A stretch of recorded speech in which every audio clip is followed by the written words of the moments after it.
Alaska.org.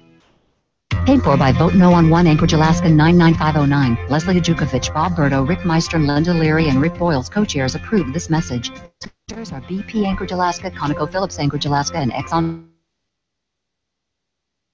Alaska small businesses, labor unions, native corporations, and community groups. And now a special announcement from U.S. Senator Lisa Murkowski and former Alaska Governor Tony Knowles.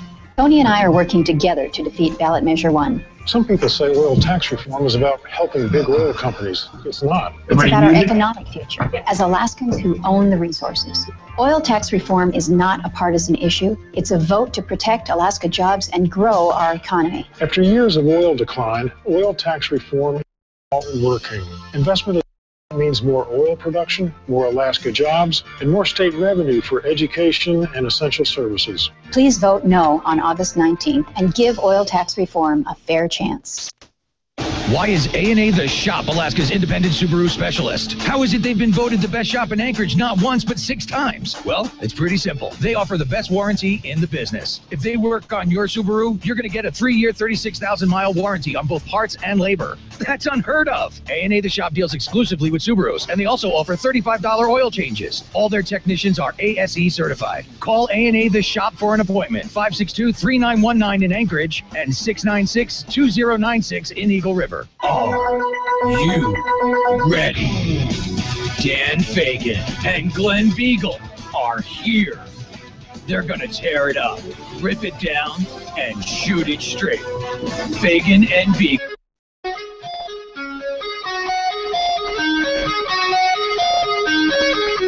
Now, Fagan and Biegel.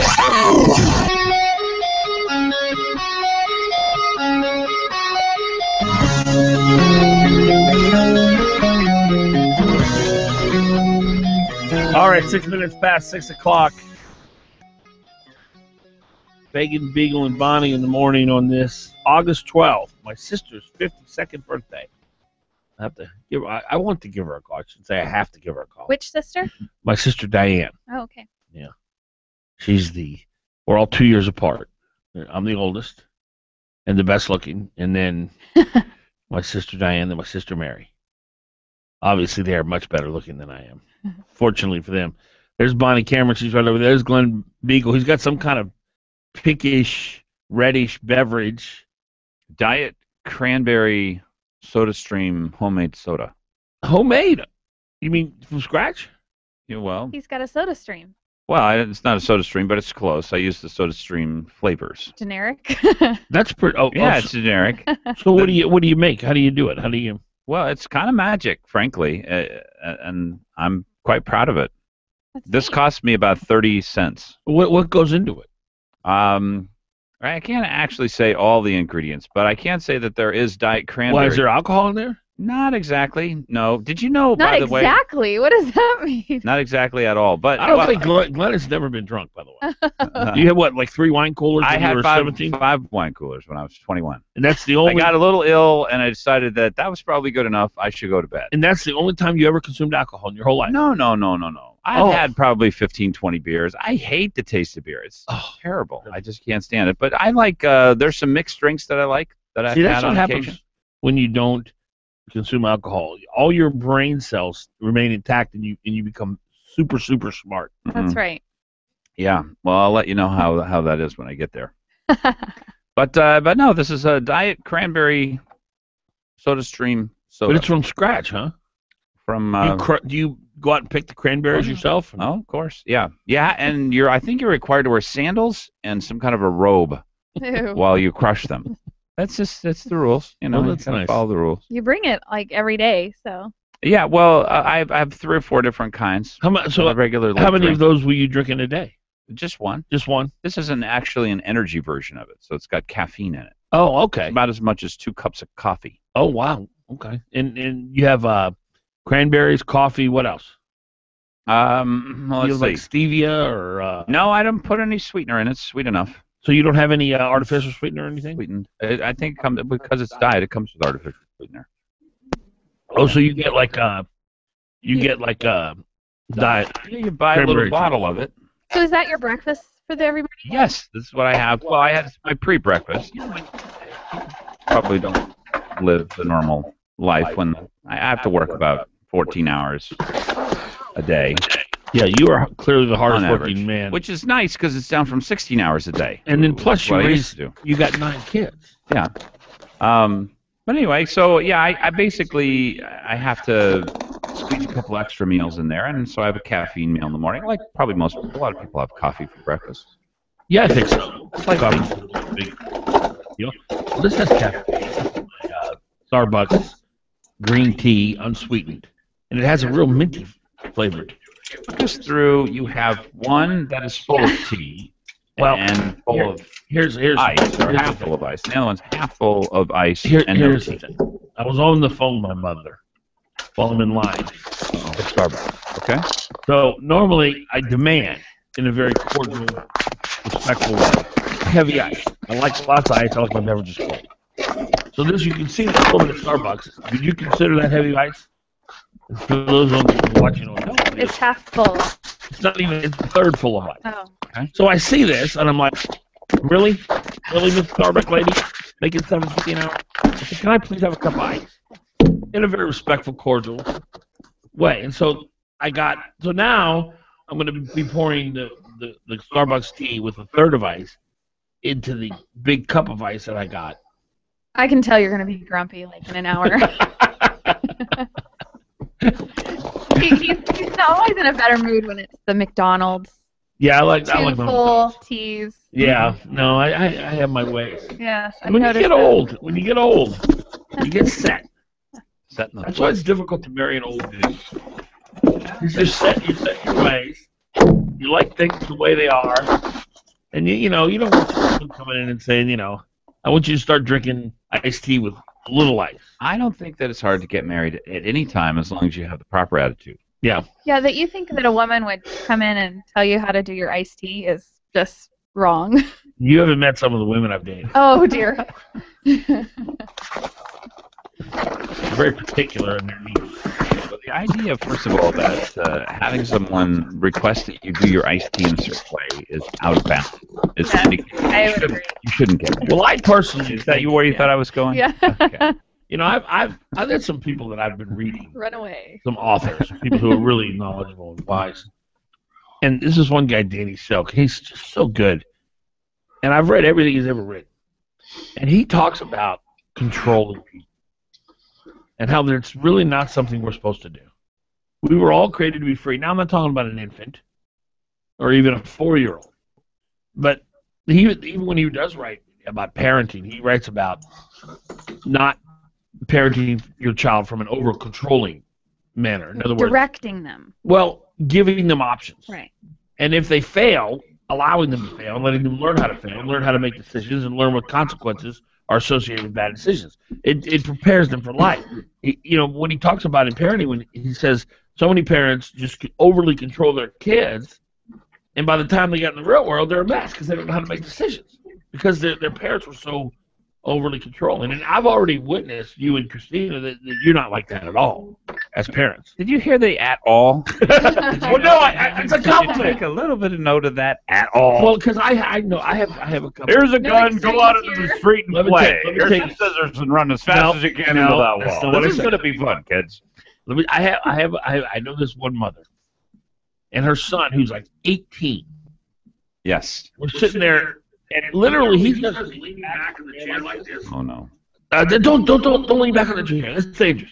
I mean, that's and she is so controlling Yes. and so overwhelmingly, just on top of everything they do. Yeah, I realized that a few years ago when I was telling my son, who was about 10 at the time, go brush your teeth, put on your clothes, eat your breakfast, and giving him everything to do. And I realized that I needed to start saying, okay, now what do you need to do? What's the next thing to do? So he starts thinking for himself. Right. All right, we got a lot to talk about today, a lot going on. Of course, Robin Williams, we're going to touch on that. I think that's something that, I'm not a celebrity culture kind of guy, but I think there's something to learn from there. Nat Hertz, reporter for the ADN's coming in. Oh, good. Got David Bowles coming in. He'll be calling in. He's out of state. Also, a couple other guests. We got a big show today. 6:14, Dan Fagan, Glenn Biegel, Bonnie, Cameron. Stay with us. 14 again, Fagan, Biegel&Bonnie, Cameron. Stay with us. That's mine. Yeah, we can do that. I don't have a computer to hook it up to. And nothing gets me down. I did. If she's signed in, she should be able to get on there. So when the guest comes in, Fagan and Biegel on Hot Talk KOAN. When the guest comes in, 1080 KOAN.com. yeah, we'll bring it in there. Take a 5, 9, and a 7. Add them all up. It's a number of heavenly sights you see when you get on board the 26th Glacier Cruise. Discover glaciers and wildlife in Prince William Sound with Phillips Cruises and Tours. Choose our 26th Glacier Cruise or the Glacier Quest. Both include hot lunch, Forest Service narration, and no seasickness guarantee. Visit 26glaciers.com to book your adventure today. We'll put it in there in front of it. 26. I said But the now, 26th. like, keep it in here, charged 26th or Glacier whatever. Cruise. Who's the conservative Republican who can beat Mark Begich? Dan Sullivan's a Marine, whose roots in Alaska go back over 20 years. As Alaska's Attorney General and DNR Commissioner, Sullivan supported our hunting and fishing rights and fought to expand access to our lands. And Sullivan stood strong against the Obama administration, suing to stop Obamacare, fighting against federal overreach, and jump-starting jobs and energy production throughout Alaska. Now Sullivan is running for the U.S. Senate to cut wasteful spending, rein in Obama's EPA, and take care of our veterans. In the Senate, Sullivan will vote to repeal and replace Obamacare and fight for a balanced budget amendment to stop the Washington politicians from bankrupting America. On August 19th, vote for Dan Sullivan, the conservative Republican who will beat Mark Begich. I'm Dan Sullivan, candidate for U.S. Senate, and I approve this message. Paid for by Sullivan for U.S. Senate. Hey, if you think all you need to know about beer is how to pop the top off the can, go to worldclassbeer.com. There's a whole world of beer out there, and worldclassbeer.com can help you navigate it. Learn the difference between an ale and a lager at Beer U. Get descriptions of all the craft beers and learn why they're so different. And when you see one you'd like to try, the Beer Spy locator can direct you to the closest store. Worldclassbeer.com, designed to help you get closer to your beer. Brought to you by the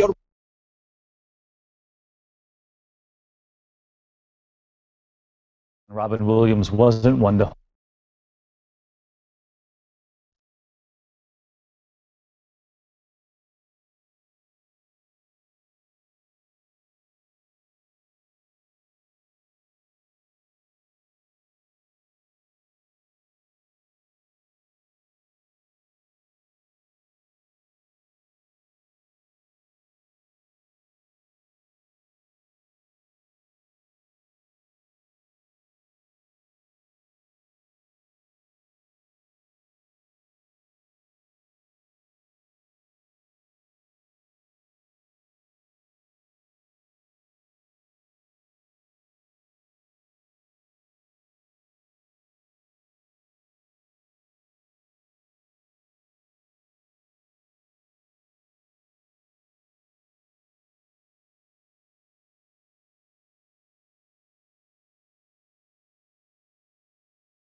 I believe in life and liberty. That's why I'm endorsed by leading pro-life and pro-gun rights organizations. I believe in family. With 8 wonderful children and a loving wife, I want every Alaskan son and daughter to have their shot at the American dream. I'm Joe Miller, and I approve this message because we must restore the America we love. Paid for and approved by Citizens for Joe Miller. You're on with Fagan and Biegel in the morning. Give them a call, 5-6 to 9 a.m. The Talk of the Valley, KVNT.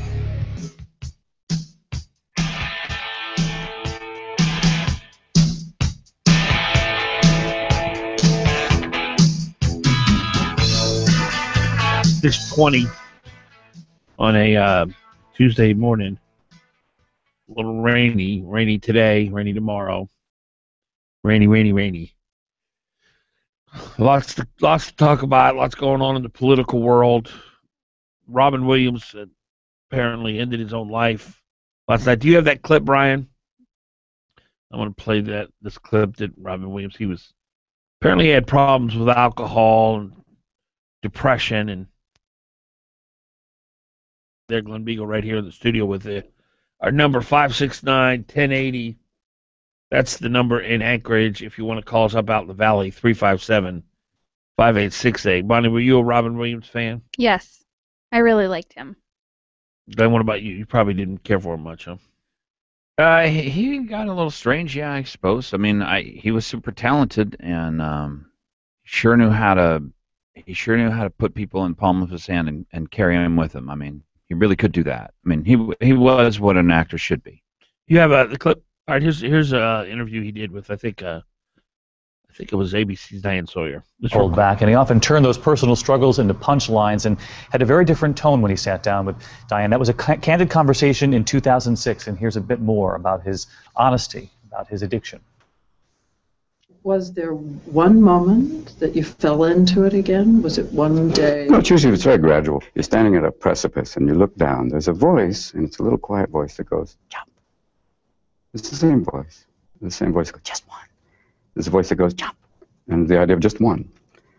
For someone who has no tolerance for it, that's not a possibility. To talk about it as caused by something that... Not caused by anything, it's just there. It's just, it's latent. Waits. It lays in wait, and for the time when you think, it's fine now, I'm okay. And then, beep. And then the next thing you know, it's not okay. It's not going so well. Is there a sadness about these past 2 years then? Yeah, there's a sadness, and then you have to go. Then there's also hope. I mean, a sadness. It's always like, yeah, you wish they hadn't happened, but they did, and the purpose is to make you different.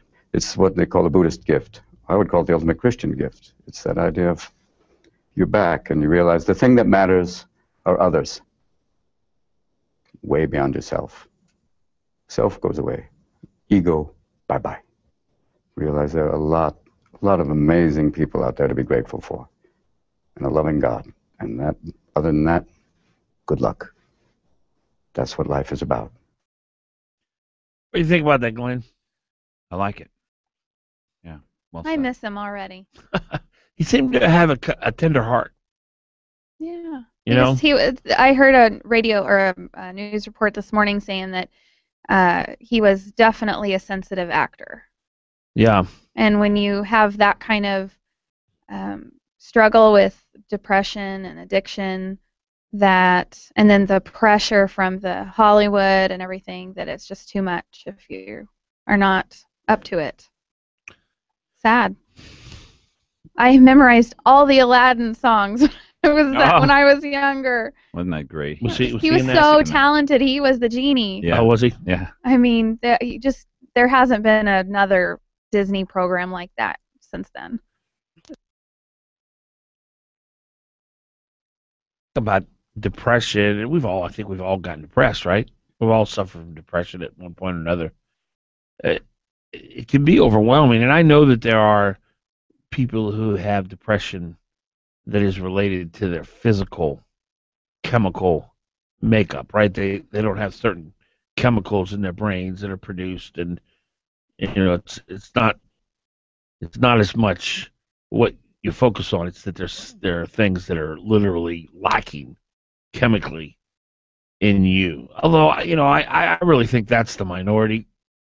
Yeah, I'd say that's probably the vast minority of it. Yeah, I do. I think maybe 1%, probably, maybe 3%, probably. And I know people get very sensitive about this topic and the reason is, by the way, because if you believe at all in natural selection, people who would have been depressed to the point which they wouldn't have been able to function in a society, they just wouldn't have been able to reproduce. What do you mean natural selection? Natural selection is the process by which the strong reproduce, that the desired traits, the desired characteristics those are the ones that I think we're gonna have to replace that chair. naturally select. I'm sorry. But, Yeah, it's not your fault, but all day when I listen to Shogun, I mean, that's the whole show. It's oh, wow. Okay. Yeah, but it's not your fault. We just got to get another chair. But anyway, so I mean, it just these dramatic problems within society, they just have to be exceedingly rare. Just as a chemical thing that our bodies naturally regulate themselves to health. So you think it's a cop out a lot of times when psychiatrists or psychologists say, "Oh, you have a chemical imbalance." Yeah, well, I don't think they're necessarily treating chemical imbalance. Is that the excuse that they use? I think so. I don't think people say that. I think that people say that occurs every once in a while. But what we're going to do is we're going to treat your sadness. You're being stabbed. We're going to medicate you. You can't treat people's sadness by giving them a drug. I wouldn't think. But isn't that the norm today? It masks it. But isn't that the way that most psychologists and psychiatrists handle people who come to them with depression, is to medicate them? Yes. Yeah. And I practically everyone I know is on something. Are you serious? Oh yeah. You mean Absolutely. As far as depression was? Yes, or anxiety. Really? Mm-hmm. Wow. I didn't know that. I don't even take a vitamin. Now, do I probably they should. do they think, the people who do they think that there's a chemical imbalance? Do they go that far, or do they not try and analyze it? No, they absolutely do say it's a chemical imbalance. Okay. Yeah, I think that's pretty common. And, you can say, well, it's the pharmaceutical companies that get the money and the psychiatrists. It's much easier to drug somebody than treat them, right? Mm-hmm. And these are some of the reasons that people employ these kind of cop-outs. I don't know. I find in my own personal life that my mental outlook, you already said I'm in a bad mood because I don't have my 2 iced teas. I know. I think you need a happy pill too. but I find that my mental outlook, my mood, my happiness, my joy, whatever you want to call it, is directly related to what I focus on. Mm. If I employ a heart of gratitude, it is impossible for me to feel sad. You cannot be grateful and sad simultaneously. Not possible. Though if I focus on the things in my life that I'm not happy with, that I wish were different, then it is impossible to be happy. Mm-hmm. And it's a pretty simple equation for me. Now, I do find that I do believe that there is a natural realm and a spiritual realm. Do you guys believe that, by the way? Yeah. What do you mean by natural? Well, natural realm, everything we see, everything we touch, everything we taste, that's the natural realm. Sure. And then there's the spiritual realm. Yeah. And if you are a Christian, you believe it's demons and angels. If you're, I don't know, whatever, if you're into witchcraft, you believe, whatever, But I do believe in a spiritual realm, and I believe that spiritual realm can affect us. You believe that, Glenn? Are you a believer in that? Yeah. Yeah. And so I think a lot of these things can be spiritual. You can be attacked spiritually. And you can be oppressed spiritually. And that's where I think it's important to understand the spiritual realm and what tools you have to combat that and to battle that. Well, it sounds like Robin Williams did, though, and it still was plaguing him. Well, I don't know that he understood the spiritual realm. Why do you say that? I think so. I think he had some faith. Well, I don't know. He may have. I honestly, there's no way for me. Well, to in know. that clip, he said, a loving God. Yeah. No, I agree. But it's more than that. It's more than just believing in God. You're saying you got to focus on others instead of self. Well, that's step one. But I think you have to understand that there's a spiritual realm, and that there are spirits. This is my opinion. People are going to think I'm nuts, but this is what I believe. That there are spirits that oppress people, and I believe there are spirits of suicide. There are spirits of oppression, spirits of depression, spirits of alcohol, spirits of drugs, pornography, lustful spirits, and I believe that they affect mankind, and you have to be aware of that, because if you're not aware of it, you're going to just think it's you, and that's all I'm saying. I know that may sound radical and kind of freakish. You got to read This Present Darkness by Frank Peretti. Oh yeah, so good, just like that. Yeah, it's a war. 6:29. Dan Fagan here. Glenn Biegel, Bonnie Cameron. We'll be right back. Dan Fagan here, Glenn Biegel, Bonnie Cameron. We'll be right back.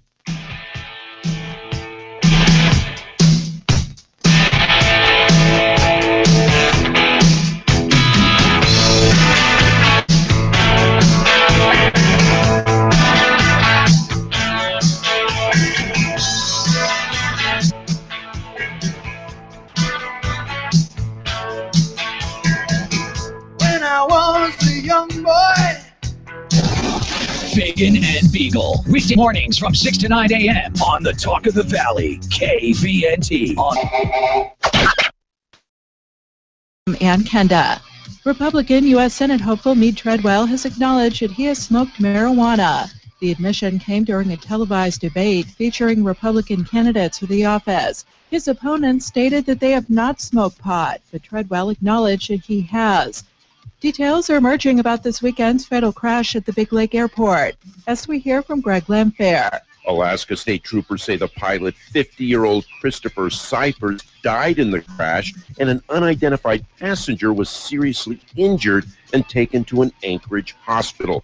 Troopers say Cyphers reported the single-engine Piper Comanche was experiencing engine trouble before it went down. Cyphers was an attorney and longtime resident of Alaska. The already congested area around the University of Alaska Anchorage campus will see more lane closures during the second phase of construction for a new parking garage. That's your Hot Talk News Update. Partly sunny with some showers for today, high 65. Tonight, mostly cloudy, low 55. Tomorrow, clouds and sunshine with showers, high 62. Wednesday night, low 54. Cloudy with a chance for rain Thursday, high 62. Friday, showers possible, high 61. Hot Talk, breaking news, and the latest weather, KOAN 95.5 FM and 1080 AM. Herb, my husband and I love your smoked fish, and our favorite is the lox. We just love it with bagels or bread. So what makes it so different from your other smoked products? Unlike most smoked fish, lox is salmon that's cold smoked. It's fully cured with our traditional old world recipe. Our cold smoked lox is served in many of the finest restaurants in Alaska. I am very happy you and your husband like it. Herb, if we bring our fish to you for smoking, can you make some of it into lox? Certainly. It's one of the most popular products we offer when we smoke your fish. Herb, I know you do a wonderful job smoking salmon, but do you also smoke halibut? Yes, it produces a moist product that is just wonderful. Herb, we don't do much fishing, but I would love to spend some outside for our friends. Can you do that for us? Absolutely. We not only have gift packs of smoked salmon and halibut, we can also mix in any combination of our famous Alaskan sausage with reindeer meat, or maybe bratwurst or spicy Louisiana hot links. Alaska Sausage and Seafood is the place, 2914 Arctic Boulevard. Just tell them Herb sent you. Who was the last Alaska governor to see 16,000 new jobs created on his watch? Was it Wally Hickel, Jay Hammond, Bill Egan? The last governor to see 16,000 new jobs is our current governor, Sean Parnell. Alaska is in the middle of a jobs boom. Since Sean Parnell took office, the Alaska economy has produced some 16,000 new jobs. And you can bet there are more jobs coming. Listen to Jim Huffman, president of a trucking company in Fairbanks. This year we are buying new trucks, hiring new people. I could put 20 truck drivers to work tomorrow if we could find them. I give the So how do I get to the website where I can watch it? Alaska's economy is back on track. 16,000 new Alaska jobs since Sean Parnell became our governor. That's why Parnell 2014, Box 100719 registered this message. An important reminder from the Permanent Fund Dividend Division. The August 31st So you submission have money deadline now is with that. fast. So what do we do with the guest again? We'll watch. Alaska.gov and click on My PFD Info to check your current application status and review required documents. While you're there, add or change your UA college savings or click Give contributions. Keep current on PFD News by liking us on Facebook. This message Okay, I don't see it by anywhere, the Alaska Brian. Where would I Department of find that Revenue video and aired by channel? ABA and this. I'm at video. You have beautiful teeth. I'm at video. Thank you, Dan Fagan. That's because my family and I have gone to Dr. Dan Kiley for years. I get scared at the dentist. Dr. Kiley knows people like you are afraid, so he creates a relaxed atmosphere to his office. People actually like going to the dentist for Dr. Okay, I'm at Fagan Show. Have good dental health. See anything Better with live. good teeth, and Dr. Kiley offers cosmetic dentistry along with general care. Visit Dr. Dan Kiley at lakewoodisdental.com. Call him at 562-9209. 80 stars of gold on a field of blue. Alaska's Yeah, that's Fagan Show. I'm an Alaskan, and I'm really tired of Mark Hold on a second, guys. Meade Treadwell attacking Dan Sullivan. Treadwell supported Democrats in the past, but now he's acting like Biegel. and making ridiculous attacks he knows aren't true. Sullivan stood up to Obama as Alaska's Attorney General, fought for access to our fish and game, and brought new oil and gas jobs to Alaska. Dan is as Alaskan as it gets. My name is Athena Fulton, and I really believe that Dan Sullivan is the only candidate who can beat Mark Begich. And that would be good for Alaska. Alaska's Energy, America's Values, paid for and is responsible for the content of this advertising. Not authorized by any candidate or candidates committee. EnergyandValues.com. Hot Talk KOAN, man. You're on with Fagan and in the morning on the Talk of the Valley, KVN. All right, 6:35. Welcome back to the broadcast. Dan Fagan, Glenn Biegel, Bonnie Cameron here on a beautiful, not really a beautiful, but a Tuesday morning. Mike Daniels with Country Financial, 5 locations across the state of Alaska. Expert, successful retirement plans is what they can do for you. They will give you the information that you need, ask the right questions to make sure that when you eventually decide to stop working and living a life of retirement, that it's one that you have peace of mind, that you're not worried about having enough money to live the rest of your life and always be able to maintain the lifestyle that you've been used to through the years. That's what Mike Daniels at Country Financial has been doing for so many people for so many years. You sit down with them for 10 minutes and you're going to realize right off the bat, wow, this guy really knows what he's talking about. His team, the same thing. They really are very knowledgeable. They have a lot of wisdom when it comes to financial planning. You know, some people are just gifted at this kind of stuff. And why not take advantage of that? Why not? I mean, the amount of money that you end up spending using their service will be, the returns will be phenomenal for you. When you're talking about financial planning and long-term planning and making sure that your nest egg is protected and you have enough insurance.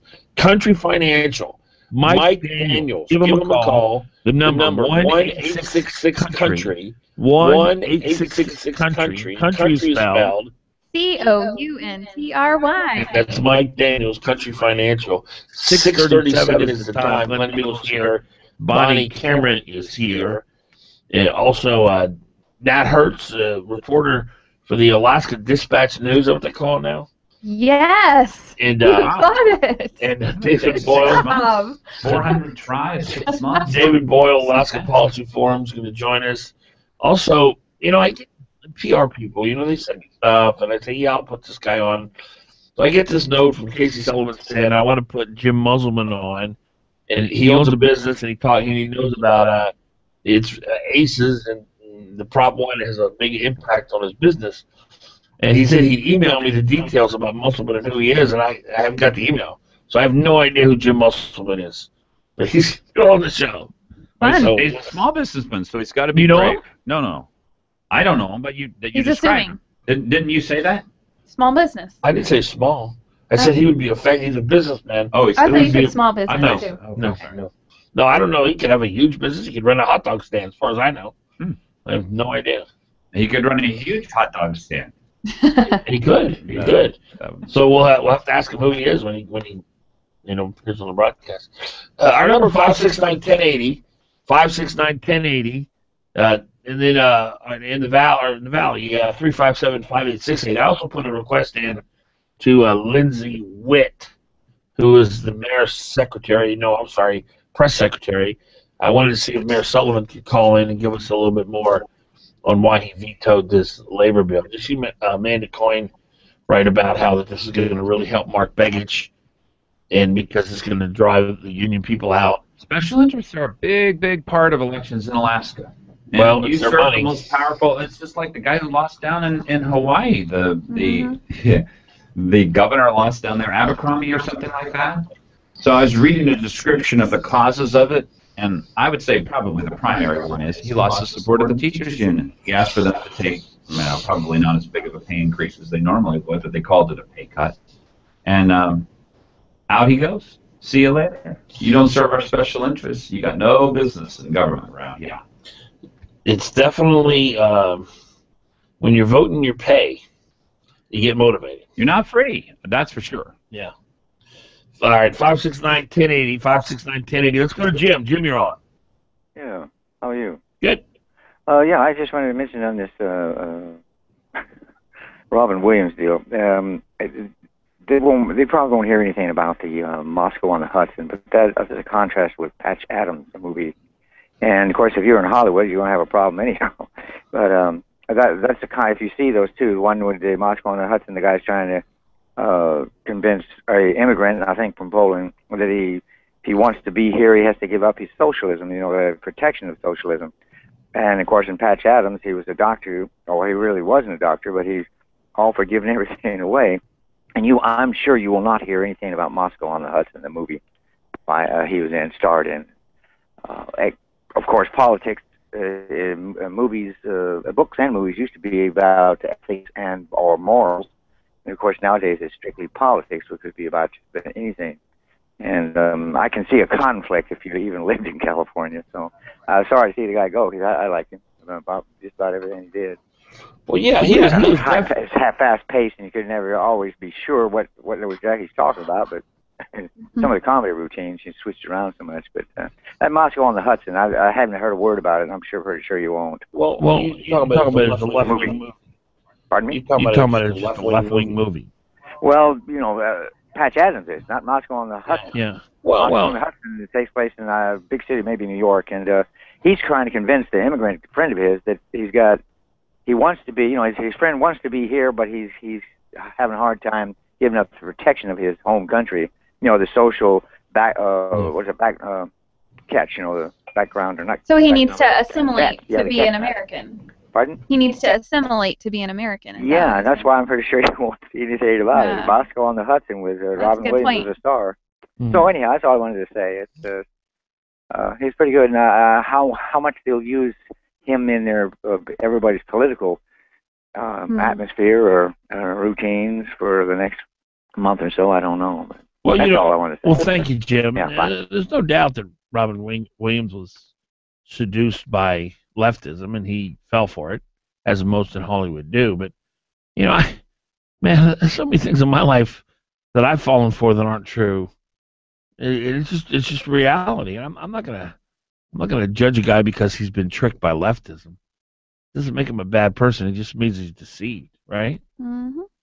Yeah, we're only human. The difficulty I have with I just can't. This is how different people in Hollywood are from me, and why I simply just don't look up to them.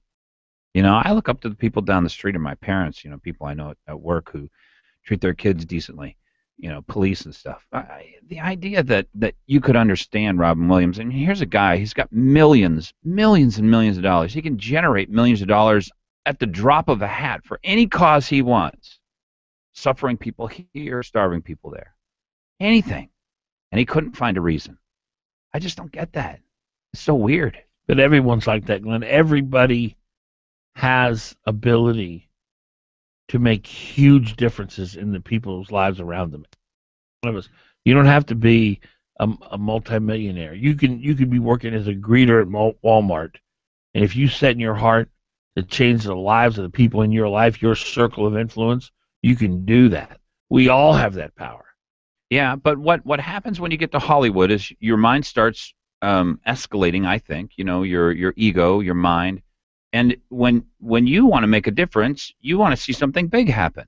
You know, you just don't want to greet somebody at Walmart, and that's not going to satisfy you anymore. And I totally agree with you. Every single person, and everybody knows the two different kinds of people.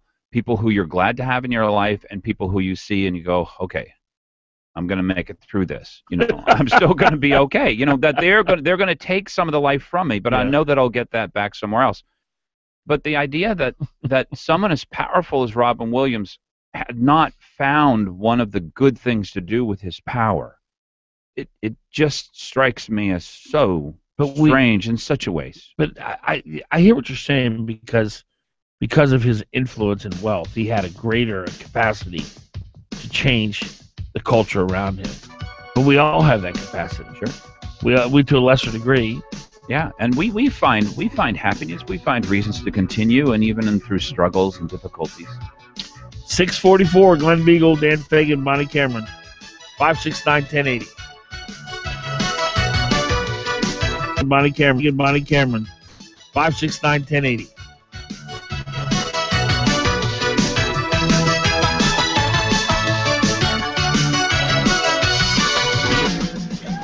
You're on with Fagan and Biegel. Give him a call. 569-1080. KOAN. This is Dr. Ellenberg. Are you tired of taking medications? Do your medications create more side effects than sedan and feel the agility control suspension lean expertly into to those questions? You should consider calling the Ellenberg Center for Natural Medicine. At our center, we take the time to listen and focus on finding the cause of your health problems. Whether you have a cold, high blood pressure, diabetes, or cancer, we can help. Call the Ellenberg Center for Natural Medicine at 563-2366 or visit us online at drellenberg.com. We can help. Joe Miller, family man, decorated combat veteran, judge, conservative leader. I'm running for U.S. Senate because I am a believer. I believe government should balance its budget just like our families do. That's why I support balancing the budget by law, so we stop Washington politicians from looting the Treasury. I believe in the rule of law. That's why I support the aggressive enforcement of Americans' immigration laws and why I oppose amnesty for illegal immigrants. It's also why Barack Obama should be impeached. I believe in life and liberty. That's why I'm endorsed by leading pro-life and pro-gun rights organizations. I believe in family. With 8 wonderful children and a loving wife, I want every Alaskan son and daughter to have their shot at the American dream. I'm Joe Miller, and I approve this message because we must restore the America we love. Paid for and approved by Citizens for Joe Miller. O'Reilly. Right now at O'Reilly Auto Parts, pick up a 5-quart jug of Chevron conventional motor oil for $18.95 and get a $5 O'Reilly Auto Parts gift card after mail-in rebate. Protect your engine from excess heat, dirt, and contaminants with Chevron conventional motor oil. O'Reilly Auto Parts, better prices every day. Limits apply. See store for details. O'Reilly Auto Parts. You're on with Fagan and Biegel on Hot Talk KOAN and online Talk of the Valley KVNT.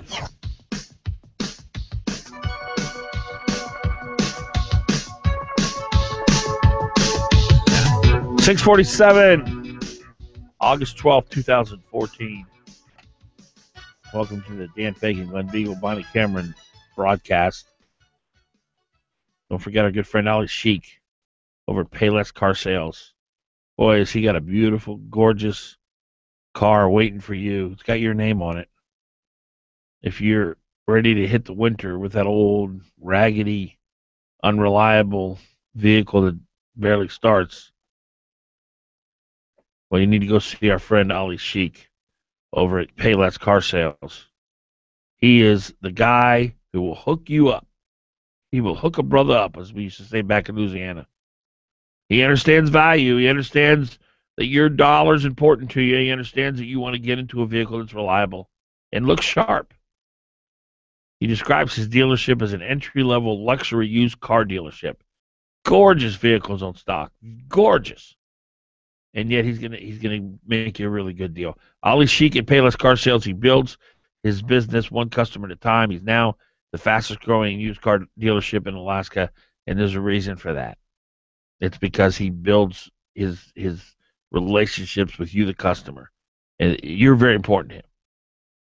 So go see Ali Sheik over at Payless Car Sales. He's on 5th Avenue, 919 East 5th Avenue, Payless Car Sales. Our number 569-1080, 569-1080. Out in the valley, 357-5868, 357-5868. If you want to reach us out in the valley, and again, here in Anchorage, 569-1080, 569-1080. Well, we're getting close. This time next week, it's the big election. It's a big deal, man. Tim Bradner, who I have more respect for than any journalist in the history of the state. You familiar with his work, Glenn? Oh, yeah. Totally down the middle, no agenda, smart, has institutional knowledge like you wouldn't believe. And he writes today in the Alaska Dispatch News that that really ACES is more of a risk to the state than SB 21, even to state coffers. Because if the price of oil ever drops, we are so screwed under ACES. And folks, don't forget, we were down to $8 a barrel at one point. And we saw how quickly the price of natural gas plummeted. Mm-hmm. These things can turn on a dime. Well, as America becomes more and more oil independent, well, I think we're the largest producer of oil now because of the massive oil boom that's going on. Yes. And even some sheik or whatever, one of the prince sultans or whatever over in is that the right word for him? I don't know exactly. That's how I picture him. What their title is, but anyway, he said, "Look, my target is $75 a barrel. At 70, we break even, Dan, up here in the state of Alaska. I think at 114. Break even meaning that we enough to balance our budget. Right. That if and that's not even with decline. You know, with if the that's at current volume. If the pipeline continues to decline, it'll have to go to $130 a barrel, $140 a barrel, $150 a barrel, which should never happen. Well, you know, there's some. Did you guys watch the debate last night? No. Did you see, Glenn? And it was there's an argument. Dermot Cole wrote about it this morning. Man, these guys just want this Prop 1 to pass so bad. You know, come on, just be transparent with us. Mm-hmm. Say everything I'm about to write to you is everything I'm about to write is to convince you to punish the big three, because that's all Prop 1 does. It punishes the big three. So they were arguing last night about the calendar year versus the fiscal year, and in the calendar year, the volume is down like 3.5%, which would include July. The fiscal year ended in June, and it was basically flat, no decline. But because they had a problem with the gas plant shut down for a couple of weeks or whatever, then we had a pretty big drop in July. So you throw that in, then you're back to like a 3.5% decline. And so they're trying to make it look like, there is no reduction in the decline.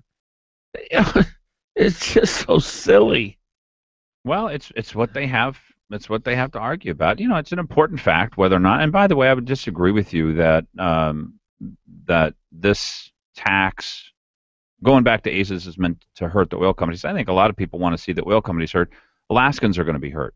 Oh, I agree. It hurts the Alaskans more than the oil companies. Teachers are going to be hurt. Alaskans are going to be hurt. Our bridge projects are going to be hurt. Our roads are going to be hurt. Yeah. If we don't figure out how to stop the decline, folks, you might as well sell your house because you're not going to live here all that long. But you wouldn't disagree with me that the designers of it had animosity in their hearts toward the big three.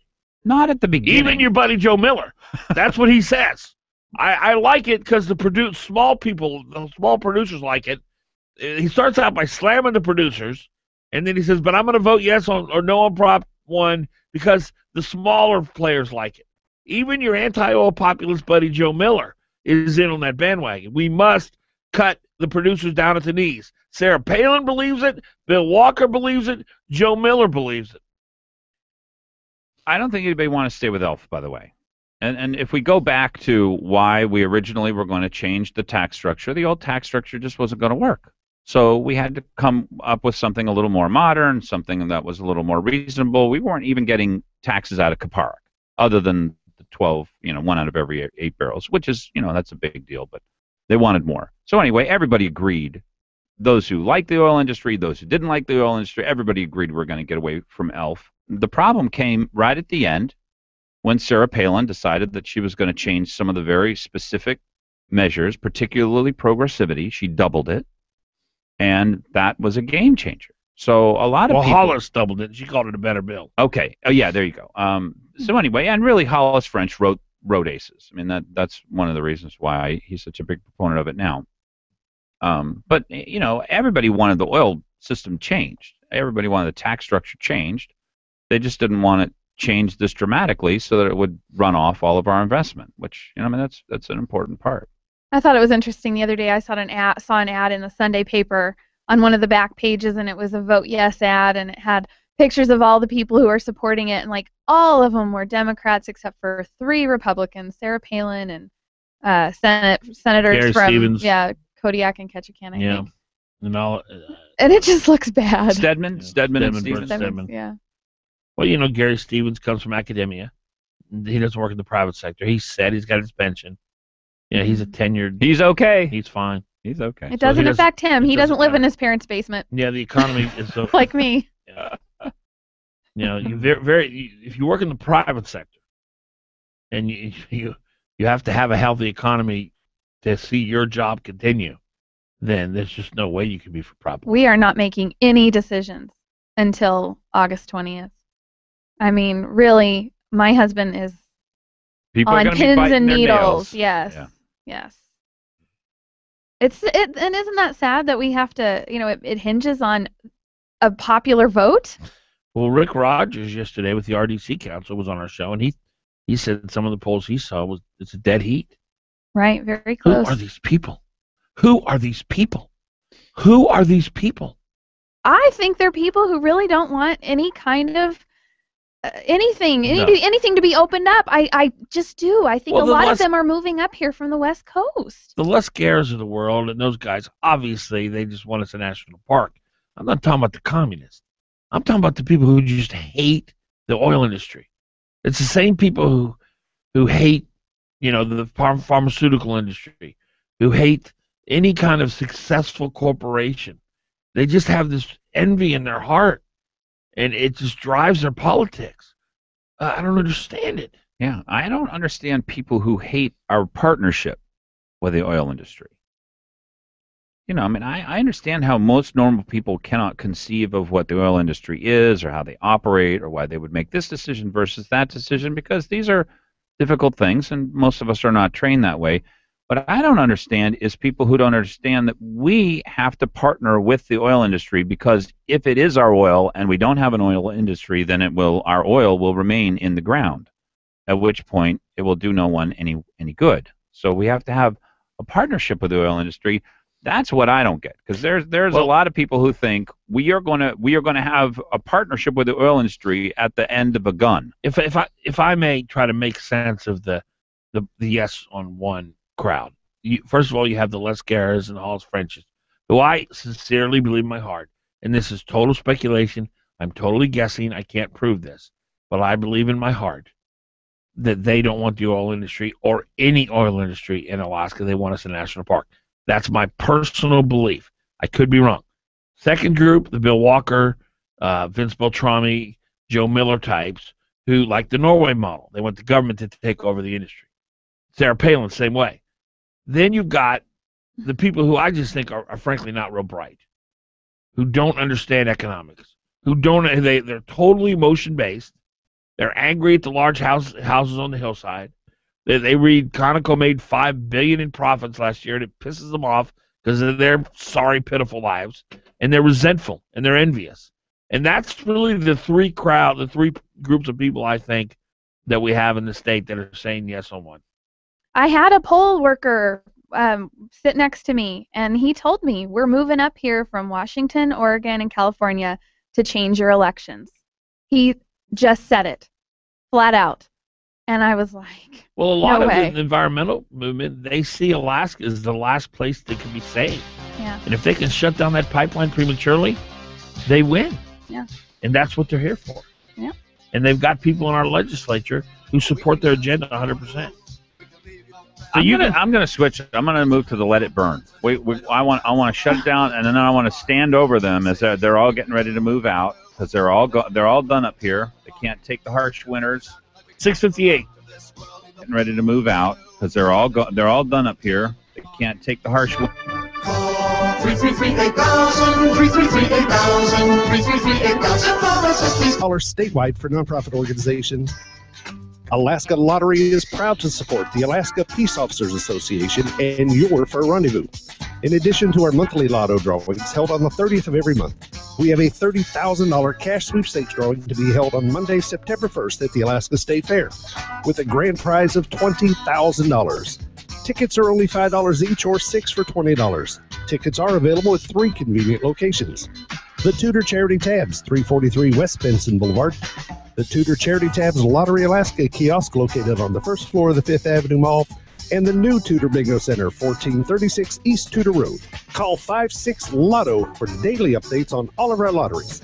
That's 565-6886. 565-6886.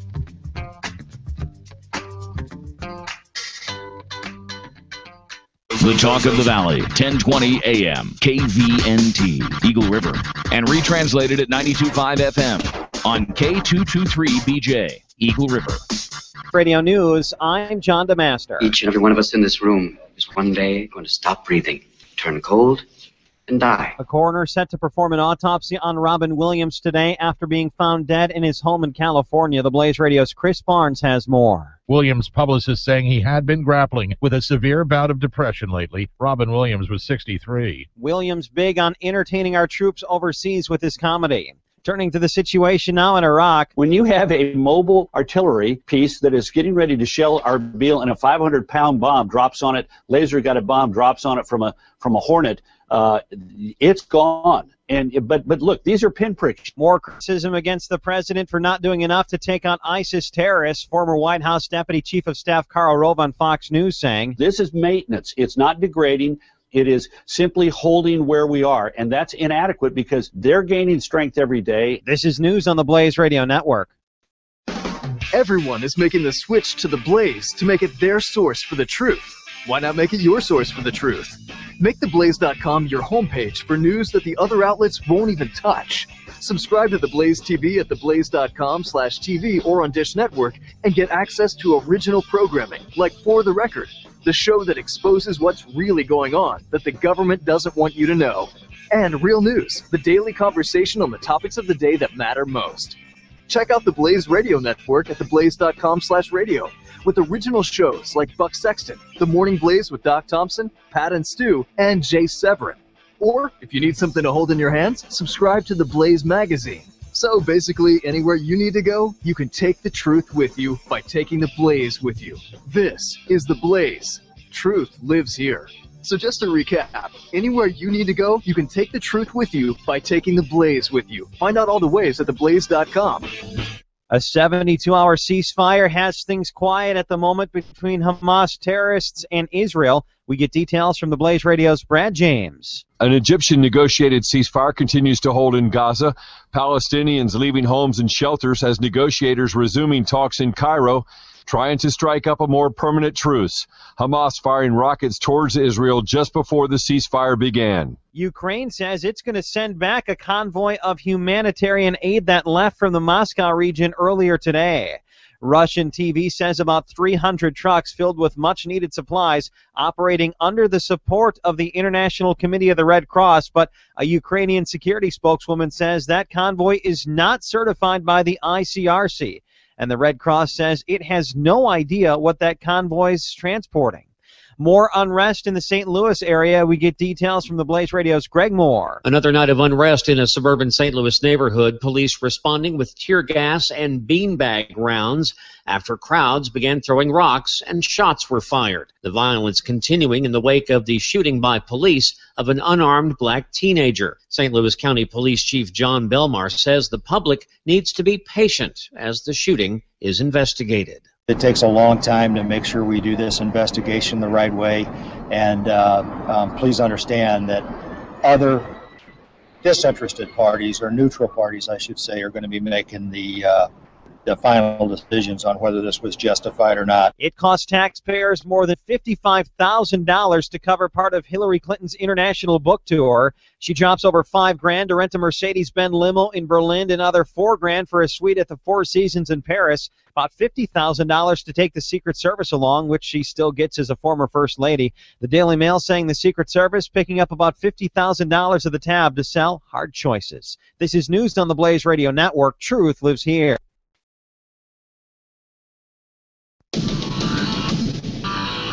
Howdy, Matsu. Tom Anderson here, your favorite radio talk show host. And you know, the Tom Anderson Show, my goodness, we're ruling the airwaves right here in Matsu all week, every week. Like us on Facebook. Come on, you can join the conversation. Topics, politics, you name it. Monday through Saturday, it's the Tom Anderson Show right here for the Talk of the Valley. 1020 AM, KVNT.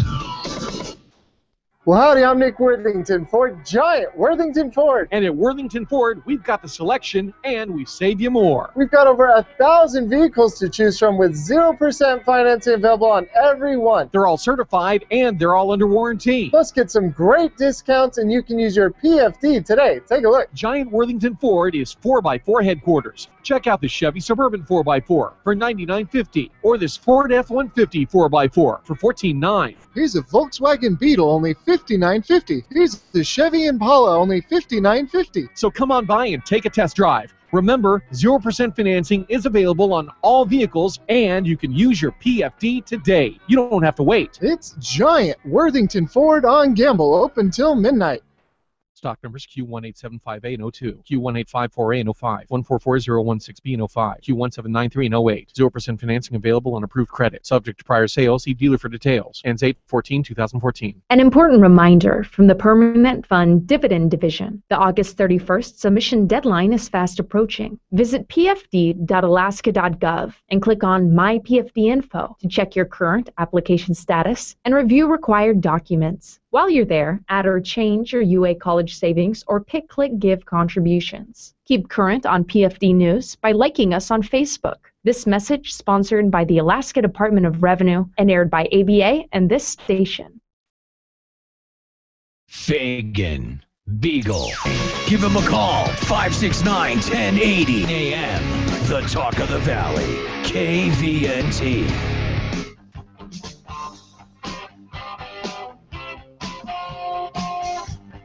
All right, welcome back. Welcome back to the Dan Fagan, Glenn Biegel, Bonnie Cameron show. A week out from Election Day, a real big turning point for the state of Alaska. So many things at stake. Not a lot of primaries other than the Senate race. Am I right? Is there anything that catches your eye, Glenn? That Delana Johnson? Yeah, you know, I keep hearing that she didn't have much of a chance. Yeah. It's tough to take somebody out of the legislature. It just is so hard because most people... Yeah, it'd be like, could you pay attention? I'm going to scratch my fingernails on a chalkboard for the next 3 hours, and at the end of it, I'm going to give you a test. So I'll give you a few facts here and there, and so will you stay with me for the 3 hours? I'm not going to pay you or anything. Yeah, how many people are going to sit there and watch the legislative process? Yeah, it's painful. It's ridiculous, and I think most people just think, well, if somebody got lucky to get elected and they're in the right party, then, well, frankly, we'll just keep reelecting them. So it's very difficult to get an incumbent out. Are you saying because people don't pay attention to what the goings-on are in the legislature? It's painful to pay attention. Right.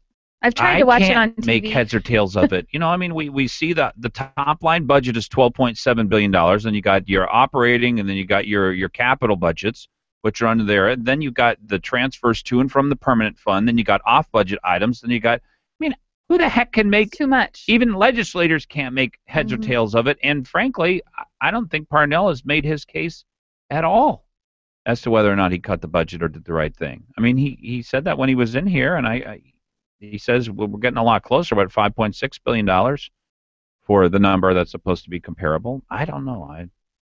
So anyway, my point is that, yeah, Delana Johnson sounds like a good candidate, but it's just hard to get anybody out of office. He's got name recognition. Yeah. Who, Bill Stoltz? Mm-hmm. Yep. Out in the valley. Yep, absolutely. Do you have heartache with Bill Stoltz, Glenn? You wish he would not win? Yeah, I think. Well, I'd like to see some new blood in there, frankly. I've heard some things about how he runs the budget process, and that doesn't sound like how I would like the budget process run. How would you run it differently? I think that we really need to look at how how much less money the state can run on. And I realize a lot of this is Parnell's deal, that he needs to cut the number of public employees we have in the state of Alaska. But I don't think we prioritize quite well enough. It's very difficult to prioritize, by the way, as we saw with Tony Knowles from the legislature. Remember, they said, well, we're going to reduce this or that budget, and I think it was the parks budget by a small percentage. Tony Knowles closed down the only parks that were making money. I remember that. I was working Willow Creek. I mean, this is a place where the state of Alaska, and I think there are only 4 or 5 parks in the whole state of Alaska that actually make money from parking lot fees and people getting fishing licenses and stuff like that. Willow Creek was one of them. He closed down Willow Creek. There's very little you can tell the governor about what you want to do. So with all that said, I would like to see somebody who is trying to do a better job of cutting the budget. They've done a good job, by the way, of keeping state public sector workers' jobs and pay in line with the private sector at the state level, not municipal and not federal, but at the state level and borough level. Those are not in line either. But so I think the governor's done a good job there. It's kind of a mixed bag. It's tough to say. We're talking about Prop 1 and the opposition, or the yes on one crowd, and here's a text from a friend. Perhaps the most disturbing thing to me about this debate is the vilification of anyone who supports no on one. Even the panelists last night for the vote yes, that included Dermot, Alex, and Rhonda, fell into that, now asking who do you trust and accusing people of being unethical. Yeah, it's a shaming thing. They're trying to shame us. I got that when I was in a debate with a family member. And shame on you. This is Alaska. Don't you care about Alaska? Well, Sarah Palin invented that strategy. Right. Though. Yeah, we heard about how corrupt we are. You don't care about Alaska. Parnell took exception to it. Yeah, I think it's the right thing. He said it was offensive. Good word. Yeah. I'm so glad he finally showed some emotion.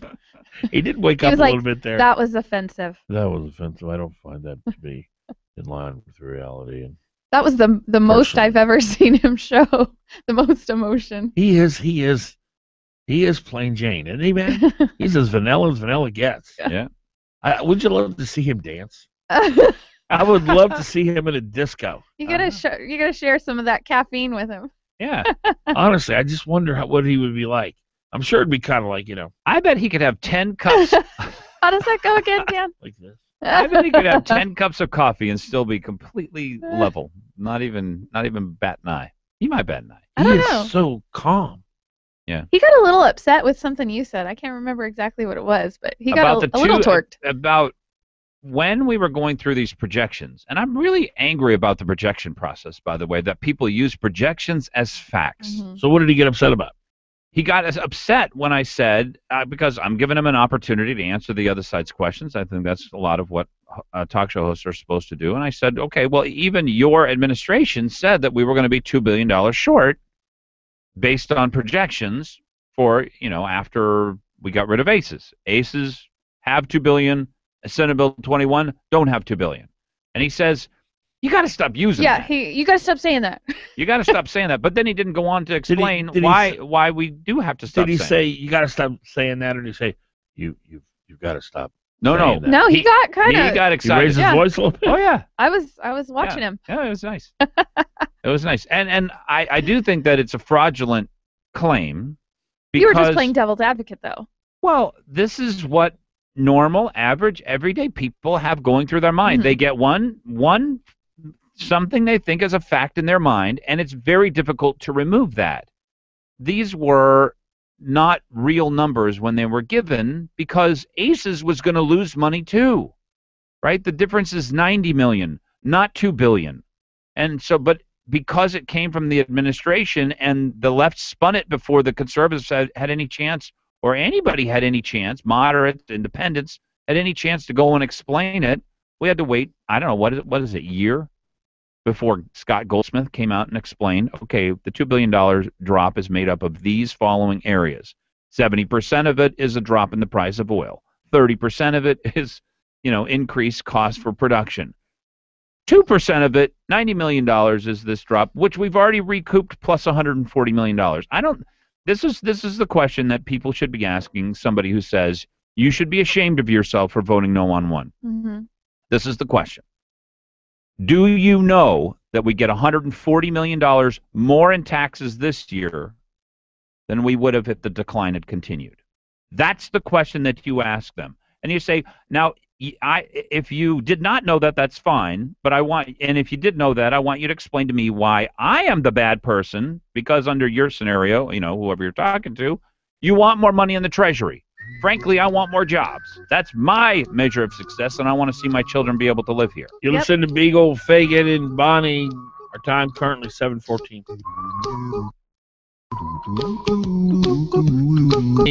Our time currently 7:14.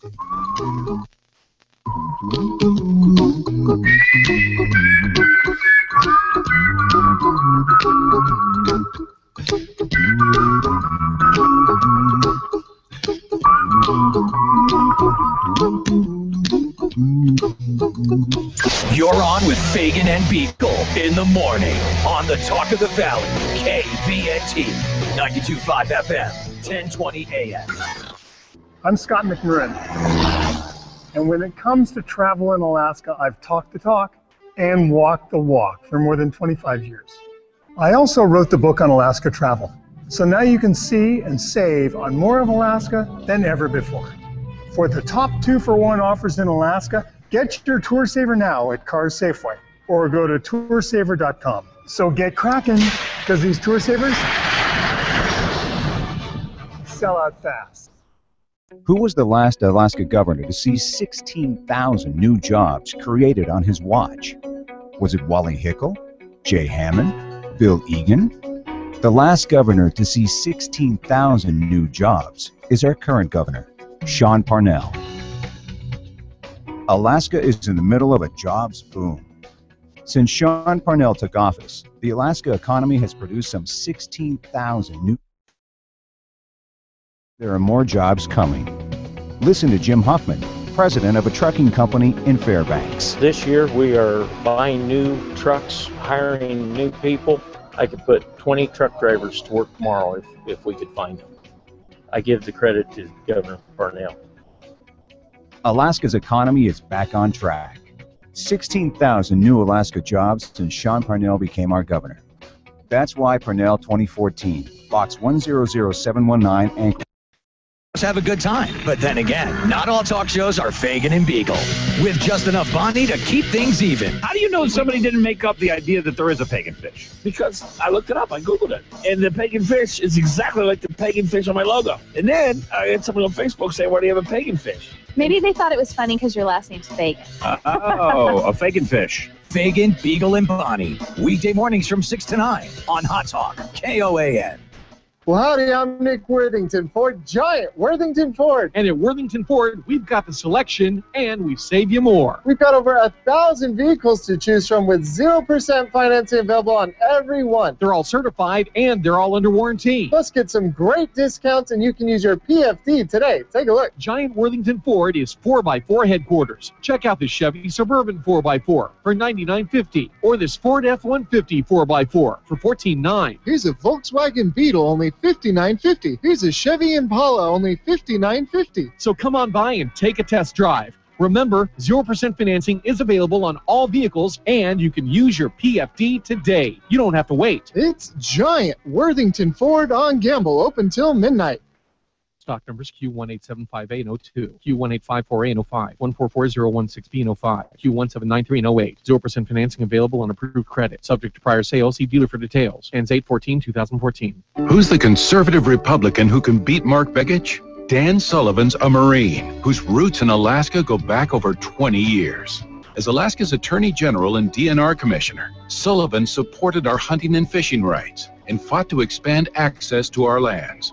And Sullivan stood strong against the Obama administration, suing to stop Obamacare, fighting against federal overreach, and jump-starting jobs and energy production throughout Alaska. Now Sullivan is running for the U.S. Senate to cut wasteful spending, rein in Obama's EPA, and take care of our veterans. In the Senate, Sullivan will vote to repeal and replace Obamacare and fight for a balanced budget amendment to stop the Washington politicians from bankrupting America.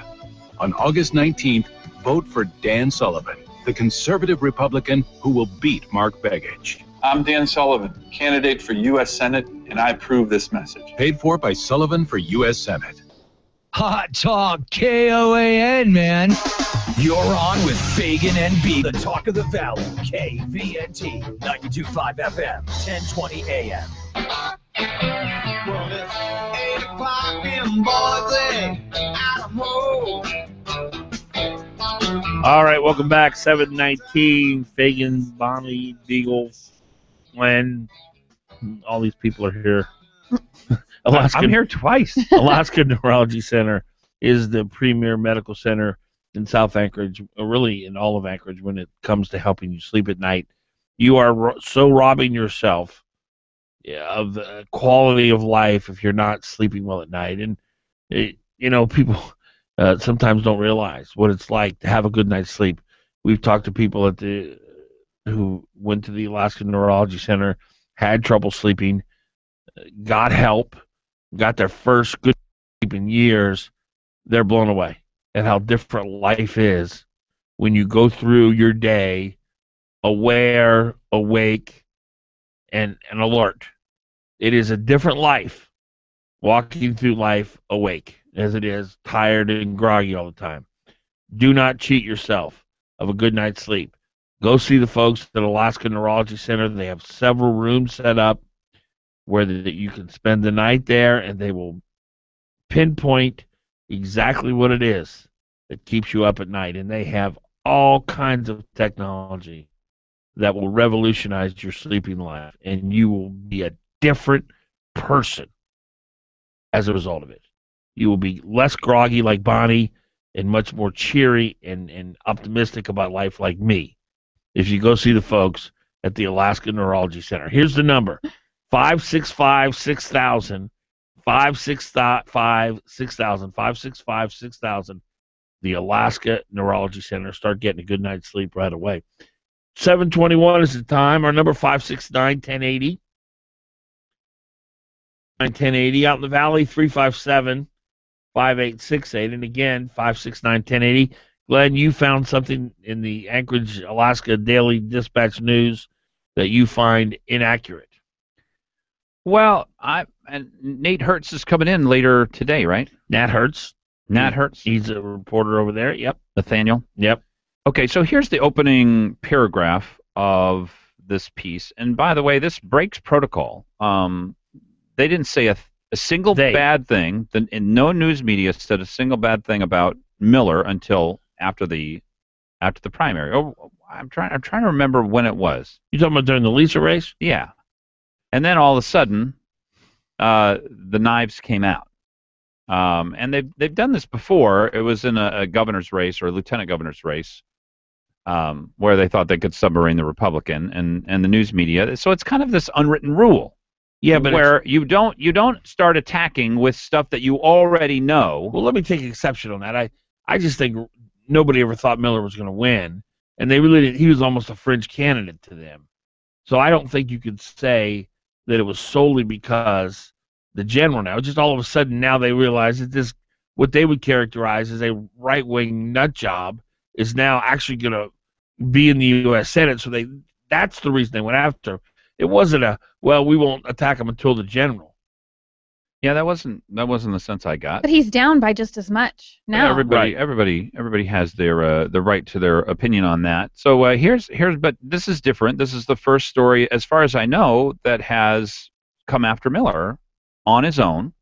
Begich leaves Miller out of everything. Right. He talks about Treadwell. He talks about Sullivan. We know who Begich puts to go against. Right. And so this is really the first story that I've seen about a problem that Miller has created for himself in the primary. Miller links immigration, gun rights, in inflammatory campaign mailing. Now, obviously, that is a biased title, but I think that it will accurately represent, given $1 million of Begich money, what many in the public will see. So here's the problem that I have with it, and I went and did some research on it. Opening paragraph. A provocative new mailer from Republican U.S. Senate candidate Joe Miller featuring images of tattooed, threatening-looking Hispanics and saying that incumbent Democrat Senator Mark Begich, quote, wants them to vote is factually inaccurate, a widely respected immigration attorney said Monday. Okay, well, I think we can, and this is Margaret Stock, by the way, who really does not like borders at all. I've had her on my program. I've heard her speak on it. So I went and checked. So he bases on her statement alone that Mark Begich does not want Hispanics to vote. No path to citizenship. That's the translation of that.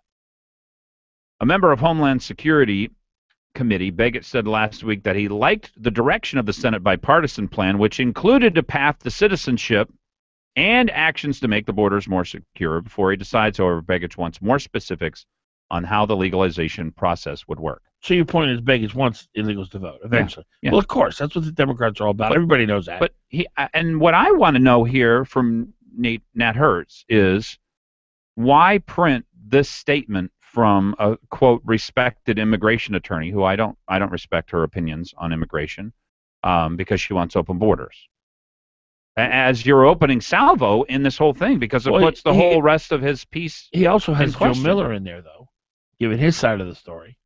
Yeah, but so that's the other side of the story. But that's his opening piece. But she's not one side of the story. You should use two sides which are true.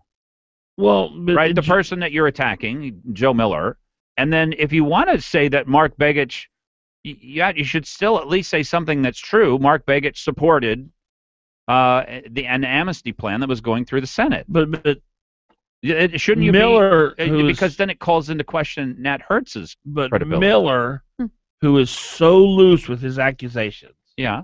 You know, you voted for Lisa Murkowski, therefore you're for amnesty. Really? Therefore you are Lisa Murkowski. You have the Chamber of Commerce supporting you, you're for amnesty. Really? I mean, he is so loose with the accusations.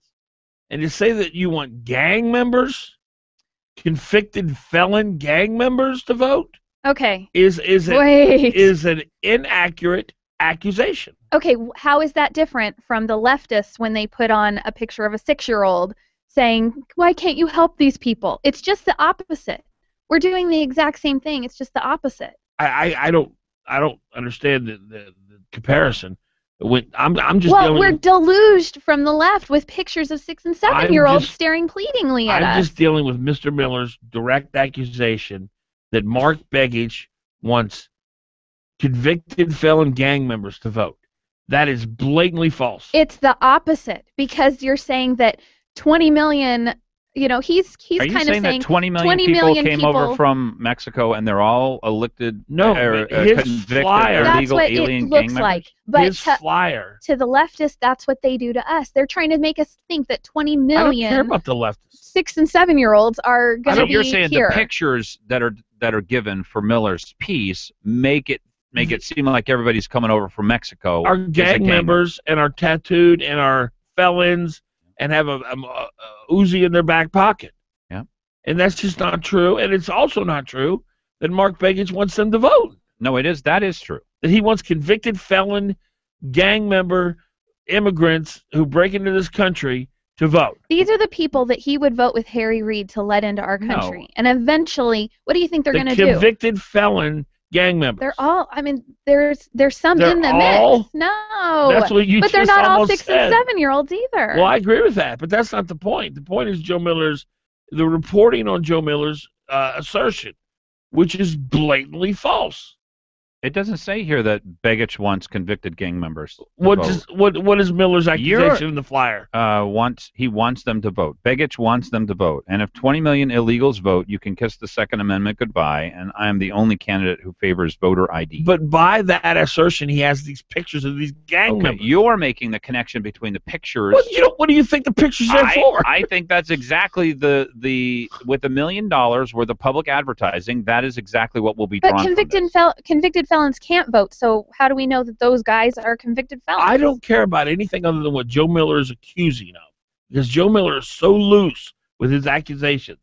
And he says that it is clear that he picks this picture with the worst of the worst gang member felons and says that Mark Begich wants these people to vote. It's just doing the opposite of what the leftists do with their 6- and 7-year-olds. I don't care about the left. The problem is, Bonnie, that if you do what the left does on the conservative side, it's still wrong, A, and B, we won't get away with it. We can't get away with it. These are the people, though, that are allowed into our country because they're not stopping them. But the vast majority of people are not going to, they're not going to associate people who are here illegally with illegal gang members and then make the leap that they want them to vote. I mean, that's the problem is once a message gets out, we're not in control of it anymore. And this message is going to get out, and it's going to make the wrong impression. It's going to make the wrong point. And it's a very dangerous thing, and this is the kind of thing which is very easy for Mark Begich to I don't play care into about all a that. political. What he's doing is not true. That's what I care about. Again, I'm not about strategy. I'm not about perception. I'm not care about he never controlling said what you anybody. said. It's not true. He didn't say illegal 729. gang members are going to vote. It's not true. He didn't say illegal 729. gang members are going to vote. And now, the Fox News Business Report, brought to you by Mercedes-Benz of Anchorage. The best or nothing. From the Fox Business Network, jewelry maker Pandora has struck a deal with Disney. The company will begin to offer Mickey Mouse charms later this year and have a new presence at Disney theme parks in Florida and California. And in the meantime, the jeweler reported today that quarterly profit topped estimates. Pandora also raised its annual profit outlook. A menu item at Burger King is coming back by popular demand on social media. Chicken fries, which disappeared 2 years ago in the U.S., will be offered again for a few months. Fans took to social media to appeal to Burger King to serve them again, and it worked. And on the data front, the National Federation of Independent Business says its Small Business Optimism Index rose to 95.7 last month. That was an improvement from the reading in June. The gains were led by increases in hiring and spending plans. Still, the NFIB cautions that the latest finding is well below levels seen during economic expansion. With the Fox Business Report, I'm Jolene Kent. If you want to work until you drop, reduce your standard of living in retirement, or lose more of your hard-earned money in the stock market, then just ignore me. But if you'd like to generate a steady, predictable income, I'm talking real wealth and financial security for as long as you live, then listen to this. A free report is now available that reveals the money-making secrets Wall Street and the banks don't want you to know. It reveals how you can get guaranteed growth, safety, and wealth-building power without risking your money in the Wall Street casino. To get your free special report, visit bankonyourself.com. That's bankonyourself.com. With KOAN News, I'm Ann Kenda. Republican U.S. Senate hopeful Meade Treadwell has acknowledged that he has smoked marijuana. The admission came during a televised debate featuring Republican candidates for the office. His opponents stated that they have not smoked pot, but Treadwell acknowledged that he has. Details are emerging about this weekend's fatal crash at the Big Lake Airport, as we hear from Greg Lamphere. Alaska State Troopers say the pilot, 50-year-old Christopher Cyphers, died in the crash, and an unidentified passenger was seriously injured and taken to an Anchorage hospital. Troopers say Cyphers reported the single-engine Piper Comanche was experiencing engine trouble before it went down. Cyphers was an attorney and longtime resident of Alaska. The already congested area around the University of Alaska Anchorage campus will see more lane closures during the second phase of construction for a new parking garage. That's your Hot Talk News Update. Partly sunny with some showers for today, high 65. Tonight, mostly cloudy, low 55. Tomorrow, clouds and sunshine with showers, high 62. Wednesday night, low 54. Cloudy with a chance for rain Thursday, high 62. Friday, showers possible, high 61. Hot Talk, breaking news, and the latest weather, KOAN 95.5 FM and 1080 AM. Call 333-8000, 333-8000, 333-8000. Mama Sisley's Pizza call. 333-8000, 333-8000, 333-8000. Sicily's back. It's that time of year again. It's back to school time at Sicily's. We know you're busy, especially when it's back to school time. So Sicily's created the back to school special. Buy any large pizza at the regular price, get an order of 10 chicken wings at half price. Let Sicily's do the cooking and driving while you check things off your back to school to-do list. Take a break. Order Sicily's back to school special. Just call 333-8000. That's 333-8000. Or order online at SicilysPizza.com. Best ingredients, best pizza, Sicily. Call 333-8000, 333-8000. Call for Sicily's Pizza.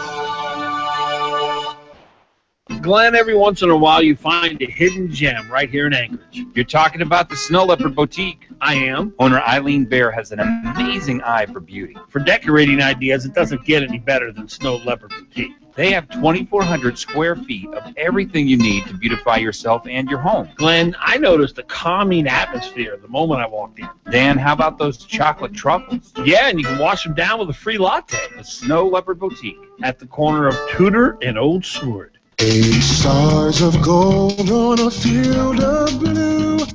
Alaska's flag, may it mean to you. I'm an Alaskan, and I'm really tired of Mark Begich and Meade Treadwell attacking Dan Sullivan. Treadwell supported Democrats in the past, but now he's acting like Begich and making ridiculous attacks he knows aren't true. Sullivan stood up to Obama as Alaska's Attorney General, fought for access to our fish and game, and brought new oil and gas jobs to Alaska. Dan is as Alaskan as it gets. My name is Athena Fulton, and I really believe that Dan Sullivan is the only candidate who can beat Mark Begich. And that would be good for Alaska. Alaska's Energy, America's Values, paid for and is responsible for the content of this advertising. Not authorized by any candidate or candidates committee. EnergyandValues.com.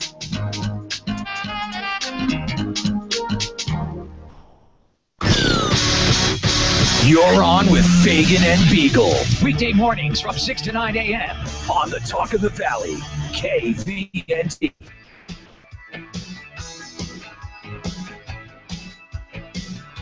All right, welcome back. 7:35, Fagan, Biegel, and Bonnie on this rainy Tuesday morning, August 12, 2014. Happy to welcome here in the studio Nat Hertz, who is a reporter, political reporter for the Alaska Daily Dispatch News. What are you guys now? The ADD. And the Alaska Dispatch News. I can never get that right. Actually, it's Alaska Dispatch News. There's no the. Okay, Alaska Dispatch News. So you wanted to be able to fit ADN again. I believe that was the idea. Pull that a little closer, too, so we can hear you better. Should there just you hold go. it straight up. How you doing? Great. It is a little dreary out there. It is. Yeah, well, it's Alaska in August, you know. It is. It's a good day. It's a good day to be at work. That's how I look at it when it's like this. You having fun? Yeah, very much. Well, you've been given a pretty big assignment here. The whole state is obsessed with this Senate race, and you're right in the thick of things. It's not boring, and there is no shortage of stuff to do. It's like every day I get to work and I get to like pick out of the 6 interesting things to do. How do you decide what to cover? I just ask my boss. He tells me what to do. Seriously? So I take no responsibility for Is anything that in the that's not newspaper. true? No, it's a discussion. You know, who's your immediate? My immediate boss supervisor? is David Hewlin, who's the managing editor. Right, and so you have a morning meeting with the whole staff, or is it no? It'd be Tony in there? And no, it's pretty much I mean. I don't know how much I'm supposed to delve into our internal processes, but I don't. It's not too secret. I mean, basically, I come in. I've got a list from the day before. I've read the newspaper and some other stuff by the time I come in, and it's sort of like I have some ideas. And you pitch them. Yeah, I'd say we talk about them, and I kind of defer to David's judgment a lot because he's been here probably order of magnitude longer than I have, and it's usually a consensus. There's not too much yelling. Well, I used to report for television stations in my former life, and I always found that the morning meeting, if I went in there with an idea that I was gung-ho on, I wouldn't have to worry about doing their stories, which typically would not be the story I wanted to cover. Yeah, I think that's fair. You learn that quick. Yeah, I think that my plan is usually like if I think David likes to be presented with some options, and I usually try to do like 2 or 3 that he can sort of pick, but I'm usually pretty happy to do. Well, what I used to do is I used to pretend like I was working the phones, which I really wasn't. And then they'd say, "What are you covering today?" And we're on something now. And then the meeting would go on, and then the meeting would end, and they just always would let me kind of do my thing. That was kind of my way of getting out. I tried to avoid the meetings altogether. Meetings are tough. Brutal. To do meetings. Yeah, because everybody's got their own opinion. You did a piece today, and it was on Joe Miller, and I've highlighted the fact that I think that's the first one I've seen. I haven't seen Joe covered a lot in the media. Is it one of the first ones? I was thinking that too. I mean, it's not out of any grand design. I don't think. You're not getting worried about him? Well, so I mean, part of this was I actually spent some time talking to Joe yesterday with his supporters where they were sign waving, and I think we did have a news meeting last week, and we were sort of discussing, Joe kind of flies under the radar because you look at, Meade Treadwell's the lieutenant governor. Dan Sullivan has more money than those other guys combined, and so he's like hitting the airwaves hard. It's like his ads are going up, people are writing stories about that stuff. Joe Miller is just sort of on his own level, and he does his own thing in a way, and it doesn't engage with the media as proactively, I don't think, and that's our problem, not his problem. And so I think that we're definitely going to try to pay a little more attention between now and 7 days from now, for sure, because it's like, you talk to anyone who's really paying attention, and no one says you shouldn't be paying attention to Joe Miller. Everyone's kind of saying you should be paying attention to Joe Miller. Attention as in attack. Us? Yeah, no, just I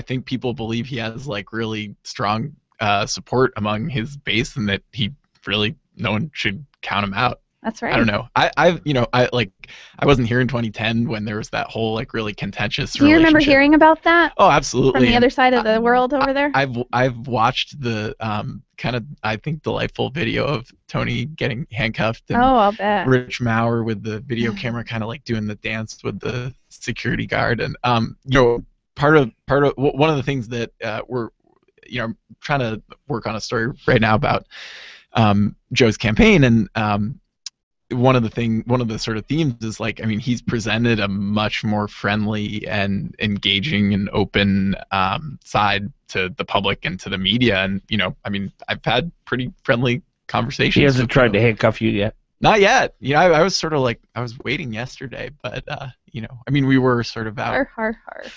we were in a public space, so I was feeling pretty good. So the piece that you wrote about Joe, I think you're right that this is basically the first time he's been covered in the media on his own, and it is from a piece that he released here in the city of Anchorage, or is it statewide? I'm honestly not sure. We basically, I showed up at work on Sunday before the debate to prep a couple things, and I had 3 copies of that flyer on my desk. So clearly a lot of people in Anchorage got it. I wouldn't be surprised if it went statewide, but I just referred to it going to folks in Anchorage because that's what we knew. So here my question is, your opening paragraph, you put a quote in from Margaret Stock, and her claim is that Senator Begich, quote, wants them to vote, that is a factually inaccurate statement. What is factually inaccurate? Well, I think the assertion in the mailer is that on the mailer you have these tattooed guys who appear to be gang members, and Joe referred to them as gang members in the debate yesterday or on Sunday, one of the 2 debates, and basically the idea that Begich wants them to vote. He supported comprehensive immigration reform, which is a path to legalization, which would have them vote. No, that's what Margaret Stock is saying, that absolutely not. If she says, if you're a gang member, you don't get to vote. You don't get to vote now, and you don't get to vote under never said comprehensive that. immigration Joe reform. never said that. That's the. I think that's the clear implication. You're making a conclusion. No. About the pictures, because he has 20 million people. Do you think that Joe thinks that 20 million people who are here illegally are all gang members? It doesn't matter. That's the quote. The quote is 20 million people are in the country illegally. Picture says, the picture says, yeah, and that Mark Begich wants them to vote. Glenn likes to filibuster. You have to wait till he's finished. The picture is clearly saying Mark Begich wants these guys to vote, which is blatantly false. I guess you but that's not covered. That's not covered in your first paragraph. I think, you don't say gang members. That Begich doesn't want gang members to vote. It says it refers to the tattooed threatening-looking gang members. How is that different than showing a picture of a 6 or 7-year-old? That is such a ridiculous. No, it's not. Because a 6 or 7-year-old, they're not. there's a difference. I think there was there's a pathway there may be a pathway to citizenship for 6 or 7 year olds, but tattooed gang they haven't been convicted here. The point being, what Ms. Stock said was that if you have a tattoo, that's like grounds for deportation either now or if comprehensive immigration. Joe Miller is the king passes. of loose accusations. I don't see a loose accusation. I He's see got gang conclusions. members, and he says Mark Begich wants them to vote. That's not true. You don't think Mark He Begich wants doesn't to vote? identify them as gang members. I think that this is political suicide, He does but say it is gang members. conclusion. He said gang members the day 44. before, not in this case. Stay with us. We'll be right back. He said gang members the day 44. before, not in this case. Stay with us. We'll be right back.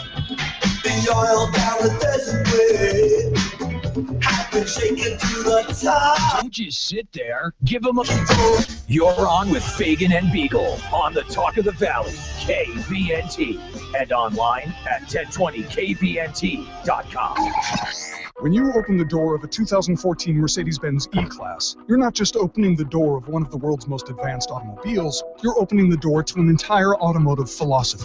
A philosophy dedicated to bringing forth innovations that forever change the way the world thinks about cars. With stereoscopic vision, for example, the 2014 E-Class can see better than any other car in its class, and it can take action to keep you and those around you safe. When you open the door to the 2014 E-Class, you will experience nothing less than the future of the automobile, which, of course, closes the door to any other choice. The 2014 E350 4MATIC Sports Sedan starts at just $54,400. Test drive one today. MSRP for 2014 E350 4MATIC Sports Sedan includes all options, taxes, title, registration, transportation charge, and dealer prep. Options, model availability, and actual dealer price may vary. Some equipment described as optional. See dealer for details. Mercedes-Benz of Anchorage. The best or nothing. Who's the conservative Republican who can beat Mark Begich? Dan Sullivan's a Marine whose roots in Alaska go back over 20 years. As Alaska's Attorney General and DNR Commissioner, Sullivan supported our hunting and fishing rights and fought to expand access to our lands. And Sullivan stood strong against the Obama administration, suing to stop Obamacare, fighting against federal overreach, and jump-starting jobs and energy production throughout Alaska. Now Sullivan is running for the U.S. Senate to cut wasteful spending, rein in Obama's EPA, and take care of our veterans. In the Senate, Sullivan will vote to repeal and replace Obamacare and fight for a balanced budget amendment to stop the Washington politicians from bankrupting America. On August 19th, vote for Dan Sullivan, the conservative Republican who will beat Mark Begich. I'm Dan Sullivan, candidate for U.S. Senate, and I approve this message. Paid for by Sullivan for U.S. Senate. Fagan, Biegel, 91080, KOAN.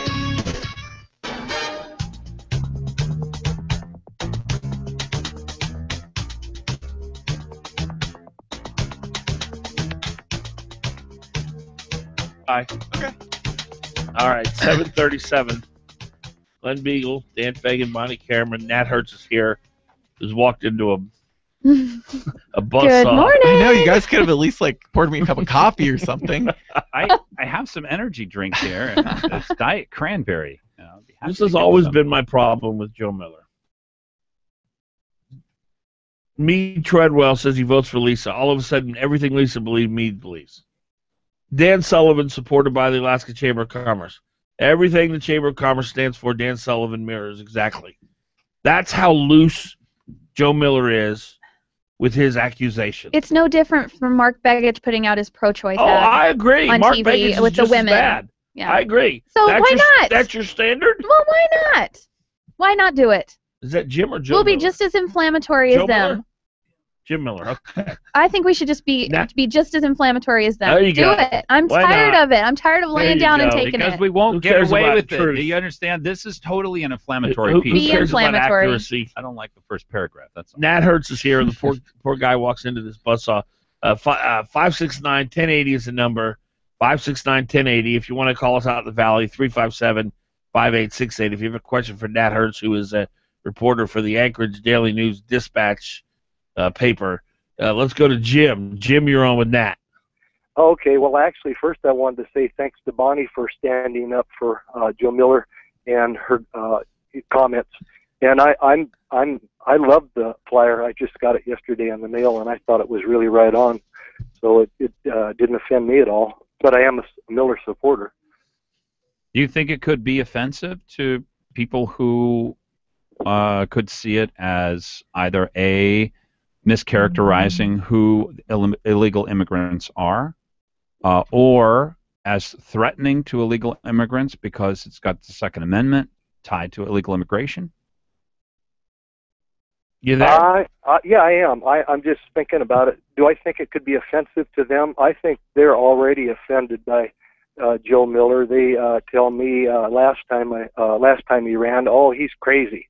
Well, I don't buy that. I think he's right on. And if they want to be offended, that's their problem. But I link what I see is the pictures. And those are just part of the people that are going to be coming into our country, and they don't... tiny fraction of the people. Yeah, right. That's right. But I don't have a problem linking the possibility that they're the ones that are going to be voting, or at least... Yeah, this is clearly a story, though, right, Nat? When you put on a... Well, I mean, to me, I don't really go too much based on my own judgment of these things because I've only been here a year, and I would say my judgment is not that reliable. I kind of like to hear what other people are saying and talking about, and this kind of blew up everywhere, and I got 3 people bringing in copies to the newspaper. So at that point, I mean, it seems like something that we should be paying attention to. Yeah, I think so. It's just news that wouldn't have, I don't think if you weren't hearing that, and this is a huge compliment, I don't think it would have been covered. They would have waited till after the primary if Joe had won, and then this would have been covered heavily. 569-1080, that's the number. Valley. So I want to thank you for that. 357-5868. Robert, you're on with Nat Hertz of the Anchorage, Alaska Dispatch News. Are you there, Robert? No, Robert. He got scared. He got scared. He doesn't get scared. It's too... there's a lot of people, and I will tell you, Nat, that I thought the Alaska Dispatch was very irresponsible in the way it covered the Murkowski-Miller race. I thought there was an agenda there, that they went above and beyond. They threw away all pretense of fairness, and they went after Joe Miller with a vengeance. Now, that's my personal opinion.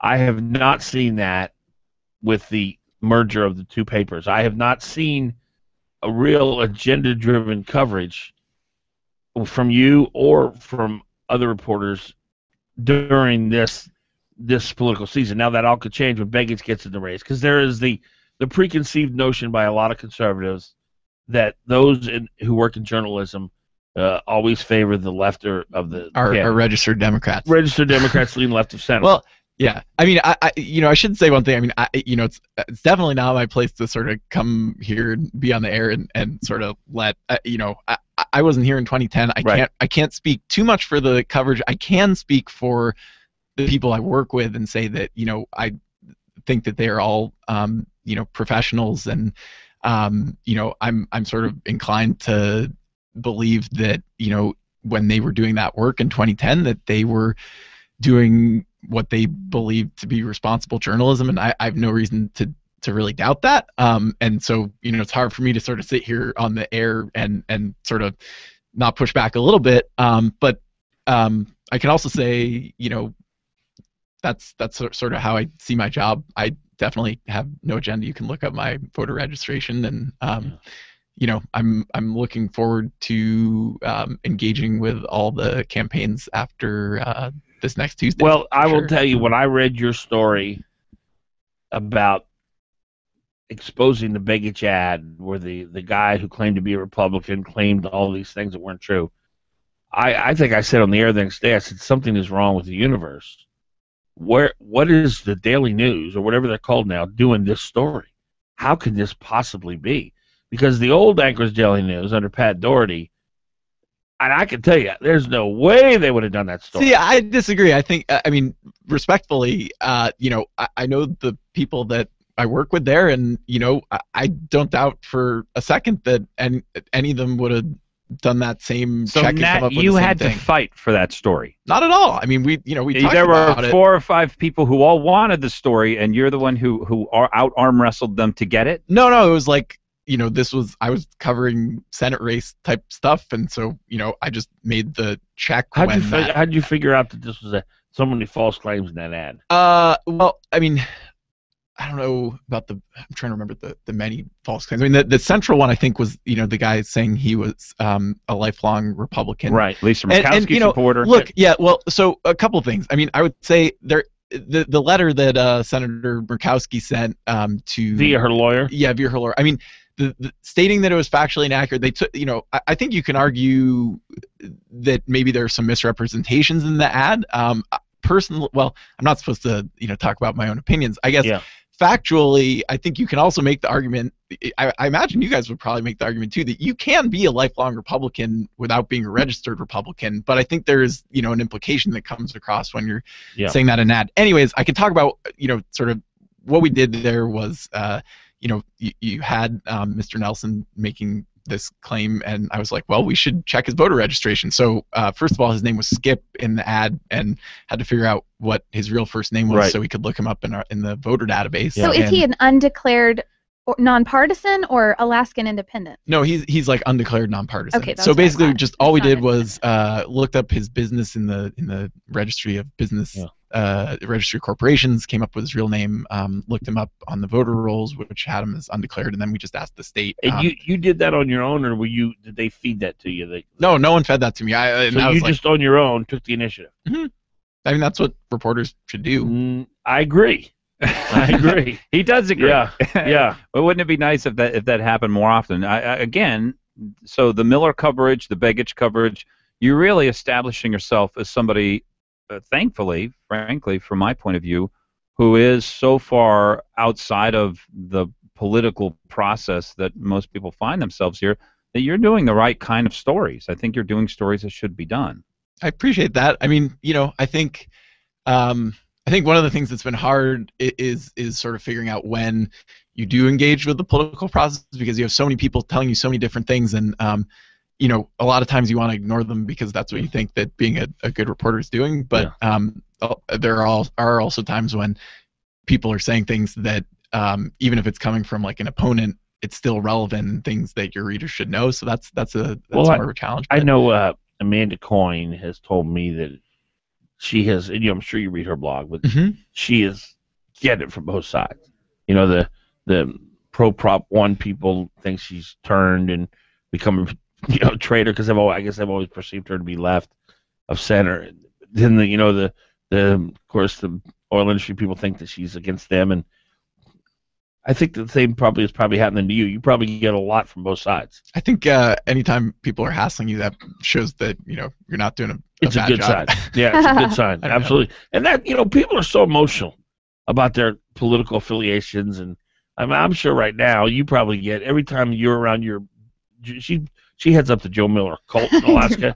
I'm sure when you're out and about amongst your cult members, they just loathe me, right? Because of my position on Miller now. No comment. Anyway. Right. But that's just part of the territory, right? Palin came out and was stopped for a speeding ticket or something, and then a reporter called her, and then she started going in and basically saying everybody who was against Prop 1 was corrupt. You probably saw sort of Palin's rise and fall from afar, and I'm just guessing you have a bit of a perspective on her. Under what circumstances would you cover Governor Palin and her comments? Certainly, if Governor Palin chose to weigh in on the Senate race, I'm sort of waiting for that, and we're a little internal speculation in the newsroom at what point she might weigh in, and I'm really interested to see if she'll do that. But right now, Senate race is kind of my focus. Nat Hertz is here with the Alaska Dispatch News. You got another segment for us? Sure. All right, we'll continue with Nat right after this. Alaska Dispatch News. You got another segment for us? Sure. All right, we'll continue with Nat right after this.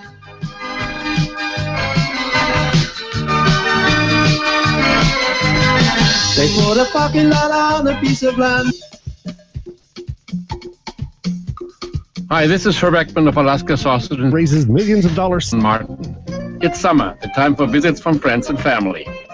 If your guests go fishing, we would be happy to smoke and vacuum pack their fish and ship it to them. Even if they don't catch anything, bring them to our retail store in Midtown Anchorage, where we have a wide variety of wonderful smoked salmon and gourmet sausages with reindeer. Try the samples, then take home some of your favorites packed for airline travel. That means your fish will arrive at your home hassle-free.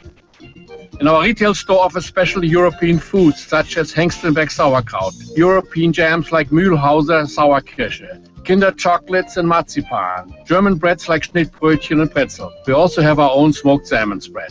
Come in and let us give you the one-on-one attention you deserve. Alaska Sausage and Seafood is the place on Arctic near Benson. Just tell them Herb or Martin sent you. Hot talk and breaking news. This is KOAN Anchorage, 95.5 FM and 1080 AM, a service of Alaska Integrated Media. Fox News Radio. I'm Chris Foster. More details about Robin Williams' death expected in 2 hours from police in Marin County, California. Friends and admirers have been reacting to the actor's apparent suicide yesterday. More from Fox News Radio's Michelle Paulino. The actor Gary Sinise tweeting, "Rest in peace, Robin Williams. His genius as artist and comedian will be missed, and his support of our troops no doubt was much appreciated." Ben Hamp, a musician who knew Williams, is shocked by his passing because he said Williams was there for people. And he remained there for people. Christopher Reeves, Stephen Stahl, who's a playwright, Broadway director.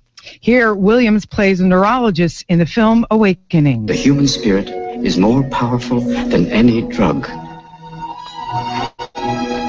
And that is what needs to be nourished. His book is saying he was recently battling depression, Chris. Michelle, thanks. Calls for calm from the NAACP and the parents of an unarmed teenager shot dead by police in Ferguson, Missouri after a second night of violence there. Officers used tear gas and rubber bullets to break up a crowd, arresting 5 people. The FBI is investigating Michael Brown's death on Saturday. Humanitarian aid or invasion? A convoy of Russian trucks is on its way to eastern Ukraine, with the Ukrainian government saying it will not be allowed over the border unsupervised. Here's Fox News Radio's Simon Owen. Chris, Russia says it's dispatched 280 trucks carrying aid for civilians caught up in the fighting in Ukraine. But at the Ukrainian parliament today, one lawmaker said Russia was pretending to be an angel when really it's a devil, suggesting the aid deployment is an excuse to send Russian troops into Ukraine. Ukraine has cleared the Red Cross to head up an aid mission, but says any Russian supplies will have to be unpacked and reloaded into Red Cross vehicles before entering the country. Chris. Thanks, Simon. You're listening to Fox News Radio. Fair and balanced. Attention homeowners. I'm Jay Farner, president of Quicken Loans. We've told you about HARP in the past. There are so many more of you who could be saving hundreds of dollars every month on your mortgage. It's simple and easy. And for 4 years in a row now, J.D. Power has ranked Quicken Loans highest in the nation in customer satisfaction for primary mortgage origination. To learn more, call 800-QUICKEN. Visit jdpower.com for award information. Important terms and conditions apply. Calls for cost information. Equal housing lender. Licensed in all 50 states and MLS number 3030. America was built by people with a few dollars and a dream. And while many don't know it, there's one path to success that still only requires a dream and about $10. That's right. If your dream is to start or grow your business, something as simple as the right business card could make all the difference. And today at Vistaprint.com, you can get 500 full-color business cards for only $9.99. That's right, only $9.99. Just go to Vistaprint.com and enter promo code 1818 at checkout. That's Vistaprint.com, promo code 1818. This is Dr. Ellenberg. Are you tired of taking medications? Do your medications create more side effects than solutions? Do you want more than 15 minutes with your doctor? If you answer yes to those questions, you should consider calling the Ellenberg Center for Natural Medicine. At our center, we take the time to listen and focus on finding the cause of your health problems. Whether you have a cold, high blood pressure, diabetes, or cancer, we can help. Call the Ellenberg Center for Natural Medicine at 563-2366 or visit us online at drellenberg.com. We can help.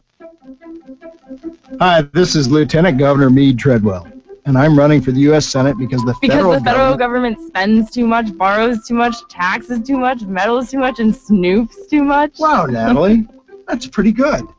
I guess you can all see why I'm so proud of my daughter. And I'm proud of my dad because he's been fighting for the state we love my entire life. Longer than that.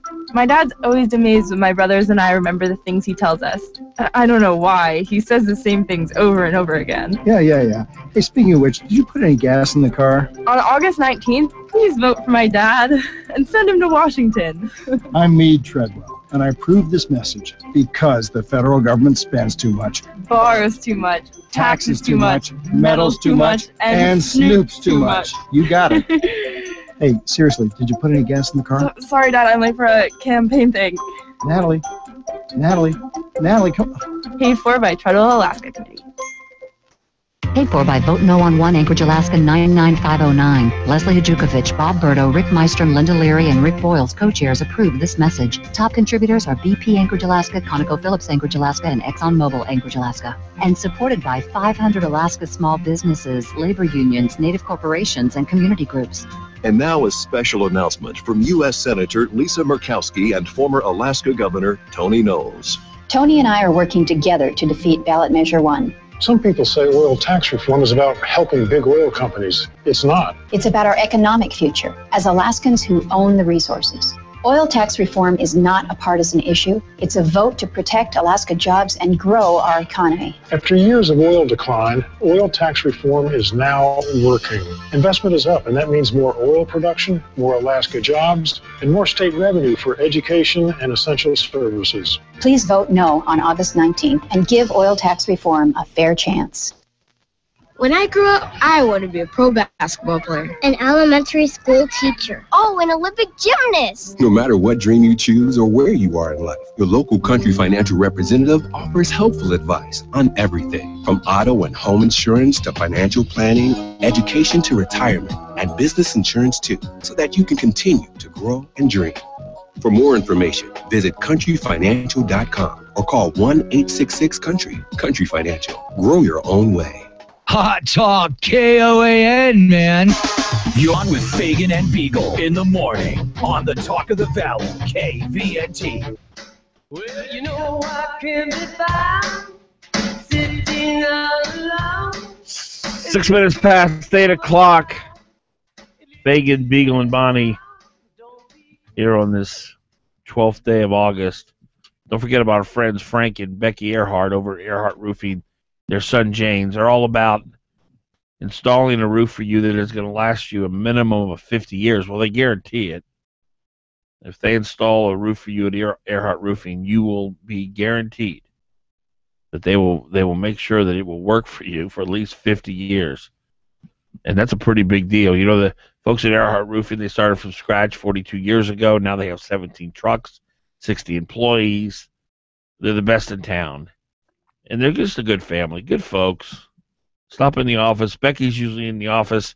Frank and James are always out working with their crews, but just a great family-owned business, what America's all about. Give them a call at Earhart Roofing, 345-5555, 345-5555, Earhart Roofing. Our number here, 569-1080 in Anchorage. Out in the valley, we are 357-5868, 569-1080. Nat Hertz, who is a reporter covering politics for the Alaska Dispatch News, is with us. Let's go to Jan. Jan, you have a question for Nat. Well, my question is to all four of you, if you know the answer. Are all the people coming across the border required to produce ID to prove who they are before they come across the border? My understanding is that the borders are pretty much open, and the reports coming out of Texas and Arizona indicate that a lot of people are turning themselves in. A lot of people are sneaking past without turning themselves in. And I think if Obama's plan, which Begich apparently supports, goes through, I think that some of those people, no doubt, would be criminals that would get the vote. And I don't think that Joe Miller's statements are inaccurate. And I don't take offense to the photo because I think it's an illustration that grabs the attention, and it illustrates an idea so that you get the idea of one of the ways this could play out, and I don't think that the photo implies that getting criminals to vote is Mark Begich's agenda. I don't think the photo implies that at all. It says them, and it shows them, and it says Begich wants them to vote, and there's the picture. Well, I think them is the illegal aliens, which and what's the purpose of the picture? Because it would include criminals, which if you listen very much to the reports coming out of Arizona and Texas, there are, there's just another border agent killed by illegal aliens, and there are a lot of criminals coming across. Don't they start out as criminals if they come in illegally? Well, yes, I would agree with that. But, I'm talking about also violent crime, which is, it kind of raises should raise the alert factor to some of the results that could happen if these people are allowed to vote as if they were American. Nat, what do you think? You got a thought on that? Well, I mean, I think there is a point here that the mailer, as it's constructed, is probably subject to some interpretation.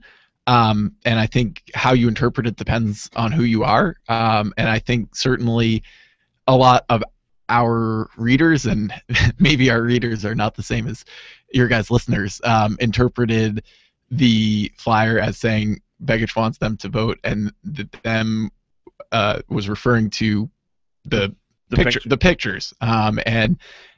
So if that's the implication, I think that's at least from what Ms. Stock is saying, that's probably more questionable. I think is there an open question as to whether some of the people who are coming over the border are criminals, and whether there are some illegal or undocumented, or however you want to refer to them, immigrants in the country who are criminals out of 20 million or 12 million or however many million. Seems pretty unlikely that none of them would be criminals. We're talking to Nat Hertz, who's a reporter for the Alaska Dispatch News.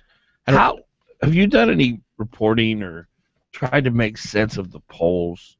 Because we've had a lot of different polls, and how does the average person know which poll to believe and which poll to? Well, I mean, I try very hard not to pay too much attention to the polls because I consider myself not that smart, but I pay as much attention to the polls on the Alaska race and politics as like any sort of sane person would, and given that I don't they're not that instructive to me. You see in Virginia, Eric Cantor leading in a poll by 35 points, right. 25 points, and right. then losing by 11. I mean, that's sort of my, like, pretty much every time anyone wants me to write about a poll, like, I'm kind of glad that I can refer back to that as sort of an excuse for why I don't want to do it. Oh, the Cantor situation? Yeah, because it's just like, if a poll can be that wrong, then like, what is the point? And right. really, I think the question for when we look at those is sort of like, what do these polls have to offer our readers? If it's only we're putting it out because the campaign wants us to and it makes them look good, sure,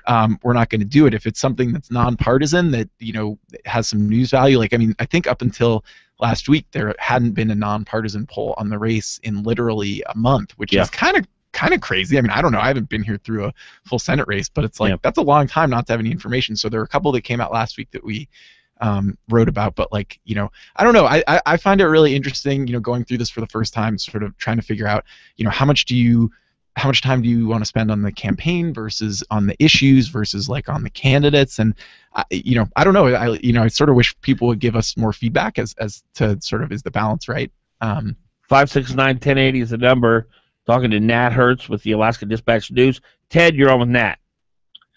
Yeah, I just wanted to say that, first of all, they're all criminals if they come across the border illegally, whether they're in the country or not in the country yet. If they come across the border and they skirt our immigration process, they're criminals.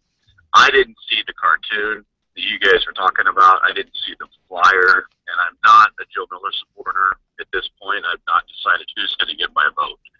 But people do draw their own conclusions, and one thing is certain, that we cannot allow Obama and Begich to keep our borders open. And if Miller did something, and sometimes Joe has a tendency to step out on the edge a bit, that draws attention to the fact that Obama and Begich support illegal immigration, then I say more power to it. I don't know that I'll get my vote as a result of it, but at least he's highlighting one of the threats to this country. The biggest problem I see is that these 100,000 children that have come across the border really represent 300 or 400,000 people, because once one of these kids gets status and is allowed to immigrate to this country, the next step is for them to bring their families.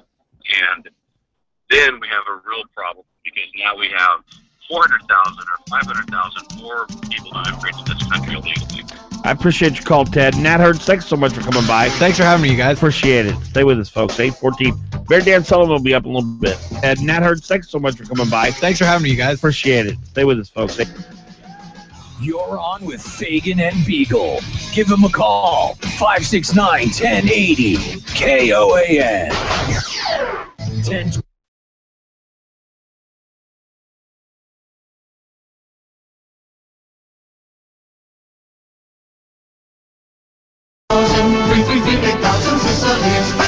It's that time of year again.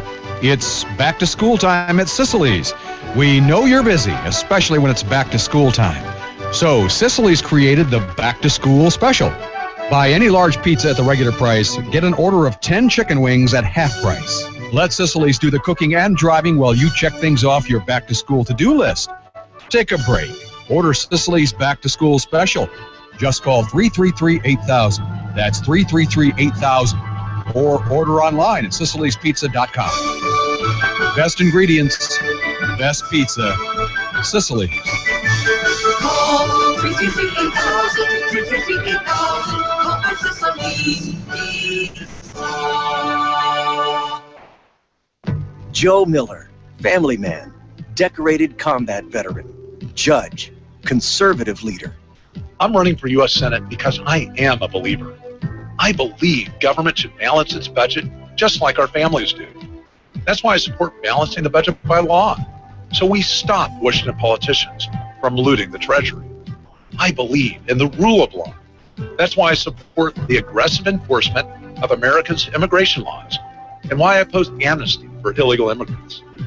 It's also why Barack Obama should be impeached. I believe in life and liberty. That's why I'm endorsed by leading pro-life and pro-gun rights organizations. I believe in family. With 8 wonderful children and a loving wife, I want every Alaskan son and daughter to have their shot at the American dream. I'm Joe Miller, and I approve this message because we must restore the America we love. Paid for and approved by Citizens for Joe Miller. Well, howdy, I'm Nick Worthington Ford, Giant Worthington Ford. And at Worthington Ford, we've got the selection, and we save you more. We've got over 1,000 vehicles to choose from with 0% financing available on every one. They're all certified, and they're all under warranty. Plus, get some great discounts, and you can use your PFD today. Take a look. Giant Worthington Ford is 4x4 headquarters. Check out the Chevy Suburban 4x4.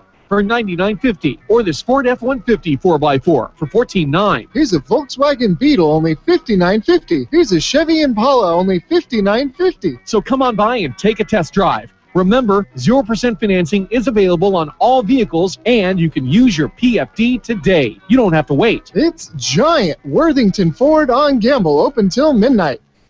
Stock numbers Q18758 and 02, Q18548 and 05, 144016B and 05, Q1793 and 08. 0% financing available on approved credit. Subject to prior sale. See dealer for details. Ends 8/14/2014. Hello, I am Delana Johnson, and I am running to be your senator for District F. This is a new Senate seat representing the Birchwood, Peters Creek, Chugiak, Ekludna, Butte, Lazy Mountain, Palmer, Fairview, and Valley Core area. I'm serving my second term as mayor of Palmer. And after observing Juneau politics firsthand and listening to local voter issues, I believe as your state senator, I have the skills needed to be effective at addressing your critical concerns. I'm a 47-year Alaska resident. I graduated from Sioux Valley High School, Mat-Su College, and the University of Alaska Anchorage. My husband of 33 years and I raised and educated our 5 children in the Palmer area. I started and owned a successful business, and I have a track record of accomplishment. I have succeeded at difficult tasks before, and together we can keep the best and fix the rest when I get to Juneau. Your new Senate seat deserves someone who's been there, done that, not a career politician. My only special interest group is you, the voter. Paid for by Delana for State Senate, Box 1891, Palmer, Alaska. You're on with Fagan and Biegel on Hot Talk KOAN and online at 1080 KOAN KVNT.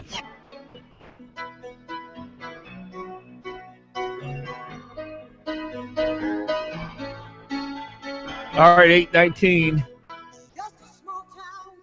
Fagan, Biegel, and Bonnie on the air. Happy to welcome to the broadcast. I apologize for this. Jim Musselman, who is the president of KOAN Energy, which is a small, privately held, independent oil explorer. Jim, how are you? I'm good. Thank you for having me on. Well, it's our pleasure. We appreciate you joining us. Am I saying that right? Yeah, it's Caelus. Caelus. C-A-E-L-U-S. Caelus Right. Energy. And you purchased Pioneer Natural Resources, what, in April this year, correct? That's correct. We purchased their Pioneer's assets up on the North Slope. It's a couple of assets, the Aguric field, which is producing, and then there's a Nuna development, which is onshore. The Aguric is in a island in the Beaufort, and the Nuna development is onshore, actually, and we're going to begin developing that this winter. What motivated you to act? Well, it's very topical because we're sort of we're in Alaska right now because of the SB 21 and the whole change in attitude of the government with regard to bringing in companies such as ourselves. We're explorationists at heart, and we enjoy exploring and have explored around the world. And so we look for places where there's a wonderful resource base with a decent tax regime, and a stable tax regime is an operative word as well. And then we try to apply our skill sets and try to discover more oil. So once SB 21 passed, Alaska became attractive to you, not prior? Yeah.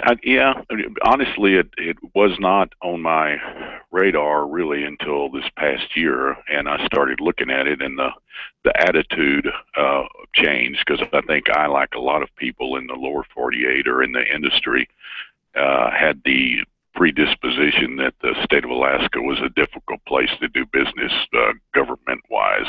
And I think with the change of the attitude vis-a-vis SB 21, then I think it opened my eyes, certainly, and I think it opened a lot of the industry's eyes. You're seeing not only us, but Hillcorp and others that are bringing capital to the North Slope. So I think it was appealing to me because of the attitude change. Talking to Jim Musselman, who's president of KOAN Energy. Hey, Jim, Glenn Biegel here. I really appreciate you bringing another oil producer up to Alaska, and I think this is your story is really the one that most people wanted to hear and most people wanted to know as a measure of success or the future of the oil patch. Well, I think one, and I've been up here a few days and I've been listening to the debates back and forth, and I think the thing that I came away with listening last night was that people don't really focus on the fact that there's competition for capital in the industry all over the world, and so you really have to look at what the tax rates are. Number one, you look for a wonderful resource base, which obviously the North Slope is, and then you look at stability of a government, which obviously this is a good, stable government. But then you look at the tax rate. Is it fair? Does the government take more than the producer? Does the producer have a chance to get its money back and make some money if they're in fact successful? And so that, I think, the competitive nature of people with people looking around the world trying to apply their capital in the right place, it's very competitive out there. And so, Well, Jim, what happens if we vote yes on Prop 1 and we go back to the old tax structure? How's that going to affect your business? I'm worried that people such as myself it's going to slow people down, because it's probably as much as just it seems like a shift in attitude. And if that's the case, and if that's then that becomes worrying too. We're getting ready to spend $1.3 billion drilling wells or doing our Nuna development, and it's going to give us a little bit of a pause. We've been talking this morning about what's Plan B if in fact we're dealing with ACEs again. So I think it's going to give the industry, guys like myself that are thinking this is a good place to be from a resource base, but now worrying about the attitude of the government and the tax regime. Could you elaborate on slowing down? Well, will we push out our development? We're going to start moving gravel and building camps and that sort of thing this winter. And one of the things we kicked around is maybe we push it out a year and just kind of see where the dust settles and see what happens if in fact there's ACES doesn't what does ACES mean to us, and are there going to be changes with ACES if in fact SB 21 is repealed? So I think I think it will cause a pause in the industry as to whether where does this put us?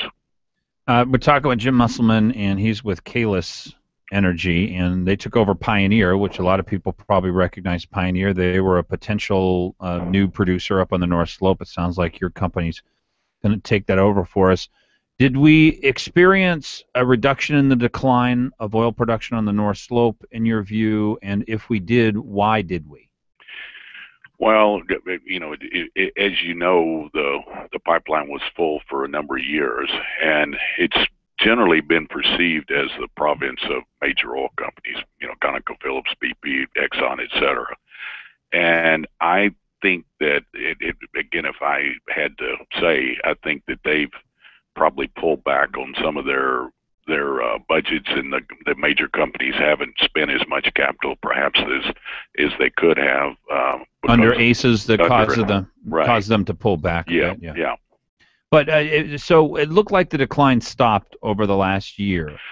Is it because the new drilling rigs that they sent up there, could they have had an impact already, or is it just too early to tell? It's probably a little too early to tell, but I can tell you that the industry is much busier this year than they were last year. The rigs are all busy, and it's difficult to get rigs. We're contemplating drilling a couple of exploration wells this winter, and we're worrying that there's not rig availability right now. So yeah, I'd have to say that the SB 21 has brought about more activity and has brought more people to the slope. Do we know how many people are working in the industry this year versus last year? Because we don't seem to be able to see numbers on that. And my daughter got a job on the North Slope as a housekeeper, and I get the sense that there is, but maybe I'm fooled. Are there good numbers out there to be had? To be honest, I don't know. I'll get our guys to look for those numbers for you, because I'm sure they're available. I just don't know them. But my sense is it's pretty full employment. I think everybody that's looking for a job up there is finding jobs. I think there's plenty of jobs to go around. What's our future? Tell us our future. Two different ways to go. You said you'll put off development for a year, which could affect several hundred jobs. It sounds like. But what's the future for Alaska? I'm a great believer in supply and demand, and the human logic prevails at the end. And I think people will sort this out and realize that you're going to need to attract capital. It's a terribly expensive, difficult environment to work in the North Slope, and so it's hard to do, and it's expensive, and so you've got to have a really solid tax regime in order to bring people in to do that. But my sense is that Governor Parnell and Joe Biden Elish and others in the industry and the regulatory side of the business will roll their sleeves up and figure something out and make it work. If in fact SB 21 does get repealed. Jim Musselman, Kalis Energy, welcome to the state. We're glad you're here. We're all pulling for Prop 1 to fail, so you'll stick around and continue to create jobs. Thank you so much, sir, for giving us some of your time today. Okay, I appreciate you having me on, and we'll talk later then. Thank you, Jim. Bye. Appreciate that. You know, I don't know what you need to hear. I mean, it's $1 billion. Yeah, they come up with all these reasons why we're supposed to vote yes on it, that it's our oil, and we're talking about real people jobs, real investment in the state of Alaska, a real new development called Nuna. He said it's going to cost $1.3 billion for them to get that into production as an initial investment. But I don't get it. Can people really be that cruel that they'd say, you know what, we don't want your investment here, 829. Or we're going to force it. They'd say, you know what? We don't want your investment here. 829. Or we're going to force it. Fagan and Biegel on Hot Talk KOAN and online at 1080KOAN.com. Local news brought to you by Jansen Funeral Homes, Jansen's Evergreen Memorial Chapel, Jansen's Alaska Cremation. Your Matsu report. The pressure is on in Matsu as the Federal Transit Administration seeks a return of its grant money for ferry service between Matsu and Anchorage that failed as a project. The agency has given the borough until September 4th to repay $12.3 million. The Borough Assembly holds a special session today to discuss the debt repayment. Republican U.S. Senate hopeful Meade Treadwell has acknowledged that he has smoked marijuana. The admission came during a televised debate featuring Republican candidates for the office. His opponents stated that they have not smoked pot, but Treadwell acknowledged that he has. New data from the U.S. Bureau of Economic Analysis finds that Alaska residents are third in their yearly spending on health care. In 2012, the average Alaska resident spent $8,173 on health care. KVNT, the talk of the Valley. Mostly sunny skies with some showers for this afternoon, high 65. Cloudy for tonight, low 55. Tomorrow, clouds and sunshine with some showers, high 62. Tomorrow night, low 54. Thursday, mostly cloudy with a chance for rain, high 62. Friday, showers, high 61. If the Valley's talking, you'll hear it here. KVNT Valley News Talk 92.5 FM and 1020 AM. Call 333-8000, 333-8000, 333-8000. Mama Sicily's Pizza. Call 333-8000, 333-8000, 333-8000 Sicily's. It's that time of year again. It's back to school time at Sicily's. We know you're busy, especially when it's back to school time. So Sicily's created the back to school special. Buy any large pizza at the regular price. Get an order of 10 chicken wings at half price. Let Sicily's do the cooking and driving while you check things off your back-to-school to-do list. Take a break. Order Sicily's back-to-school special. Just call 333-8000. That's 333-8000. Or order online at siciliespizza.com. Best ingredients, best pizza, Sicily's. Call 333-8000, 333-8000. Papa Sicily's Pizza. Hello, I am Delana Johnson, and I am running to be your senator for District F. This is a new Senate seat representing the Birchwood, Peters Creek, Chugiak, Eklutna, Butte, Lazy Mountain, Palmer, Fairview, and Valley Core area. I'm serving my second term as mayor of Palmer, and after observing Juneau politics firsthand and listening to local voter issues, I believe as your state senator, I have the skills needed to be effective at addressing your critical concerns. I'm a 47-year Alaska resident. I graduated from Sioux Valley High School, Matsu College, and the University of Alaska Anchorage. My husband of 33 years and I raised and educated our 5 children in the Palmer area. I started and owned a successful business, and I have a track record of accomplishment. I have succeeded at difficult tasks before, and together we can keep the best and fix the rest when I get to Juneau. Your new Senate seat deserves someone who's been there, done that, not a career politician. My only special interest group is you, the voter. Paid for by Delana for State Senate, Box 1891, Palmer, Alaska. Hi, this is Jonathan Martin at Harrington and Company. Sellers, if you are going to sell your home now, may very well... Cash, plus discounts that only members get, plus 20% off almost the entire store, plus that's for a whole year, plus rewards that start today and pile on every time you shop. So if you're tired of missing out on all the pluses only Rite Aid delivers, visit RiteAidWellness.com to sign up and learn more today about Wellness Plus. Rite Aid, with us. Glenn Biegel, you have beautiful teeth. Why, thank you, Dan Fagan. That's because my family and I have gone to Dr. Dan Kiley for years. I get scared at the dentist. Dr. Kiley knows people like you are afraid, so he creates a relaxed atmosphere at his office. People actually like going to the dentist with Dr. Kiley. I know it's important to have good dental health. And you look better with good teeth. And Dr. Kiley offers cosmetic dentistry along with general care. Visit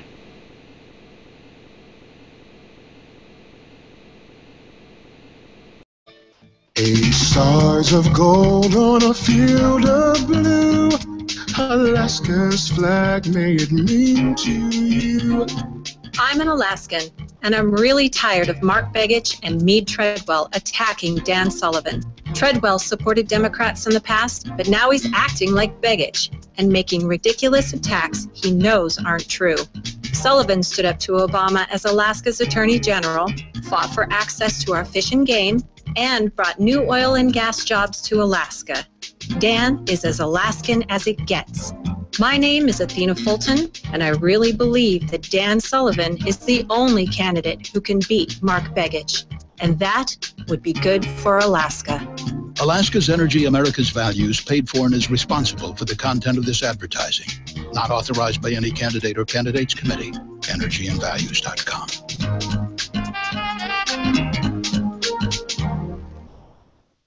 You're on with Fagan and Biegel in the morning. Weekdays 6 to 9 a.m. The Talk of the Valley. KVNT. I don't need a big fine car. 8:35 on this Tuesday morning. Rainy skies today and tomorrow. Glad you're here. Fagan, Biegel, and Bonnie, our friends at Chugach Chiropractic, Dr. Myron Schweigart and his team. Well, they're all about having you and helping you and getting you into a place where you live a healthier, happier life. Weight loss is a big specialty of theirs. They have a program called Shape Reclaimed, which Glenn lost 45 pounds on. I'm down 9 pounds in my week and a half on it so far, and Bonnie has lost over 300 pounds on it, and we're I'm in the negative. I'm exaggerating a little bit there, but it's a great program, and I'm telling you, the folks at Chugach Chiropractic, they will help you lose weight. They really will. They've got a great plan, and it works. Everyone I've talked to who's tried it, it's worked for them. Dr. Madden, who's working with me on it, he lost 50 pounds. It's just a no-brainer, common sense way to lose weight by eating healthy, eating right. And why not? Why not live longer? Why rob yourself of years ahead by not living a healthy lifestyle? Give the folks at Chugach Chiropractic a phone call. The number 694-9224. 694-9224. Chugach Chiropractic. Dan Fagan here, Glenn Biegel right over there, Bonnie Cameron sitting right over there. Our good friend, Mayor Dan Sullivan, the Mayor Dan Sullivan, on the line with us. Mayor, I've been back now a few weeks. I haven't seen you. I've been looking forward to seeing you, hearing from you. Great to hear you. Great to hear you. How are you? Hey, good morning, Dan and Glenn and Bonnie. Dan, sorry I couldn't make lunch the other day, but I sent the lovely Susan Duck in my place, so you didn't miss me at all, I know. You know, she took all the pain away of you not being there. Hey, her and I are at the downtown Rotary today talking about all things Centennial, and as you know, Susan is a master organizer, and just like she did with the Fur Rendezvous, she's got dozens and dozens of outstanding Centennial events coming up that, you know, for educational, cultural, social awareness of the Centennial. She just does an amazing job. I'm very, very lucky to have her on my team. She's one of a kind, no doubt about it. So you vetoed this. You stood your ground. You vetoed this labor vote in the assembly. You want to tell us why? Well, I don't know any better. No, bottom line is they did two things the other night. First one was a vote to repeal AO 37 in its entirety, which I was really disappointed in the Assembly for even letting that come up, because we'd actually had a repeal vote 4 or 5 months ago, and it's always been the rule of the Assembly that you don't bring up the same ordinance twice in a year, because you could bring it up every other meeting, quite frankly, and just tie down the business of the Assembly. So I thought, with all due respect to Chairman Flynn, who is a good chairman, that should not have been brought up again within just a few months of a previous vote. But the second vote was basically a bastardization of Jennifer Johnson's attempt to find a compromise ordinance. They took it, they introduced a substitute version that essentially stripped away all of the key elements of AO 37. And so I just couldn't support either version. Repealing, certainly not, because I didn't introduce something and get it passed and reform our labor laws just to see it repealed. And then the compromise version was no compromise at all. So they really left me with no choice but to bring out the big giant red pen and put my veto on it. I know the answer to this question, but I'm going to ask anyway. Why do you do it? Why do you take on the public employee unions? Because you pay such a heavy political price for it. Well, there's two ways to look at it. I always have said principles before politics.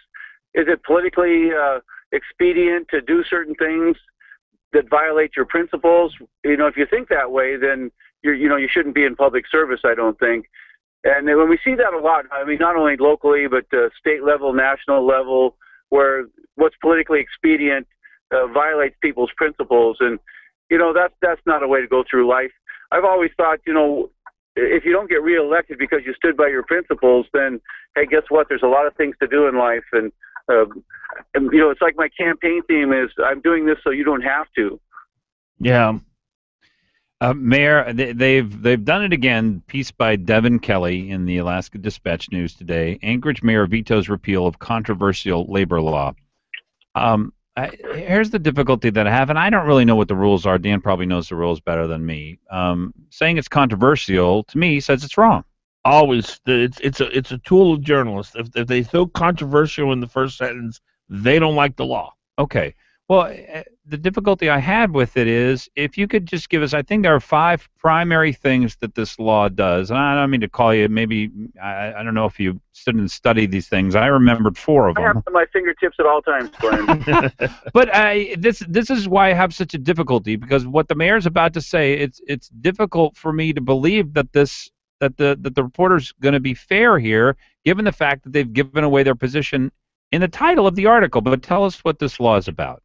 Well, and just to be fair to Devin, Devin's a fairly new reporter here at the Dispatch News, and she is actually, I think, so far the articles I think she's written have been pretty factual, and I haven't seen a whole lot of editorializing in them. But it is controversial. When 20,000 people sign a petition to undo your law, I mean, I think that lends itself to a little controversy. So I don't think that statement is too far out of bounds. And like I say, I think Devin's actually doing a pretty good job. But if you look at the law point by point by point, I was in a debate on Charles Wolforth's public radio show, and I had Gerald Aslan from the police department and Elby Gray Jackson on the other side of the table from me. And I went point by point through the law. They couldn't refute a single point. 3-year contracts, so you don't outlast the subsequent administration, and you have the flexibility in case economic times change. Economic terms in the contract that say that the raises and the incentive pays cannot exceed the CPI plus 1%, which means your raises are reflecting the local economy. They can't exceed what's going on in the local economy, and quite frankly, we've been able to negotiate less than what's going on in the local economy to make up for what happened in 2008, where they went way overboard with raises and benefits. The other one is standardizing healthcare benefits. We had a healthcare plan that had like almost 800 different options in it. We've simplified it. We actually modeled ours after the school district of all things, which has a very good healthcare plan, but much more simple than the municipal plan. We also wanted to standardize holidays. For example, a division manager might have 3 different unions under him, all with different holiday schedules. It's like, it makes no sense. Sewage Day should be the same day for all of them so a manager can plan properly. The other one was managed competition. The original version of AO 37 said, look, we want to give the public the best service at the best price, and sometimes that comes from a competitive process. Other cities have done this very successfully, and so the new version that the Assembly passed, of course, eliminated that. It also eliminated signatory language, which means if a contractor wants to do work to paint a rec center, they've got to pay extortion to the IBEW to have the privilege to work for the city, which, obviously makes no sense at all. So those are just some of the examples of what AO 37 corrected and what the new laws tried to undo. There's just really no counter for any of that, Mr. Mayor. Do you have one more segment for us, another 10 minutes after the break? I'm at your disposal, sir. All right, thank you. Mayor Dan Sullivan is with us. We'll continue our conversation with a true statesman. 8:44 is the time. With a true statesman. 8:44 is the time.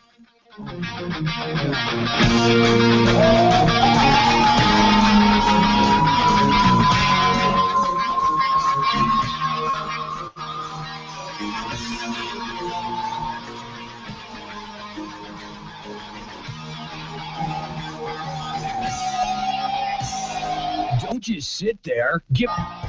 You're on with Fagan and the conversation. KOAN. Progressive presents Flo's newest smash hit. The Name Your Price tool gives you lots of coverage options. The Name Your Price tool. You give us a budget and we'll show you a range of coverage options. But we can't go over all the dessert options. Your server will be back in just a second and he'll explain. The Name Your Price tool, only from Progressive. Visit Progressive.com today. Progressive Casualty Insurance Company and affiliates. Price and coverage match limited by state law. Who was the last Alaska governor to see 16,000 new jobs created on his watch? Was it Wally Hickel? Jay Hammond? Bill Egan? The last governor to see 16,000 new jobs is our current governor, Sean Parnell. Alaska is in the middle of a jobs boom. Since Sean Parnell took office, the Alaska economy has produced some 16,000 new jobs. And you can bet there are more jobs coming. Listen to Jim Huffman, president of a trucking company in Fairbanks. This year we are buying new trucks, hiring new people. I could put 20 truck drivers to work tomorrow if we could find them. I give the credit to Governor Parnell. Alaska's economy is back on track. 16,000 new Alaska jobs since Sean Parnell became our governor. That's why Parnell 2014, Box 100719, Anchorage, paid for this message. Tax rules, technology, regulations, oh my! Are you one of the thousands of small business owners in Alaska? Need some advice on success? Listen to Getting Down to Business with Dave Weatherholt, your personal small business guru, on Hot Talk KOAN 95.5 FM and 1080 AM every Saturday from 8 a.m. to 10 a.m. Your small business resource with advice you can use. Hot Talk KOAN, man. You're on with Fagan and Biegel. 1080 KOAN. The Valley, KVNT 90.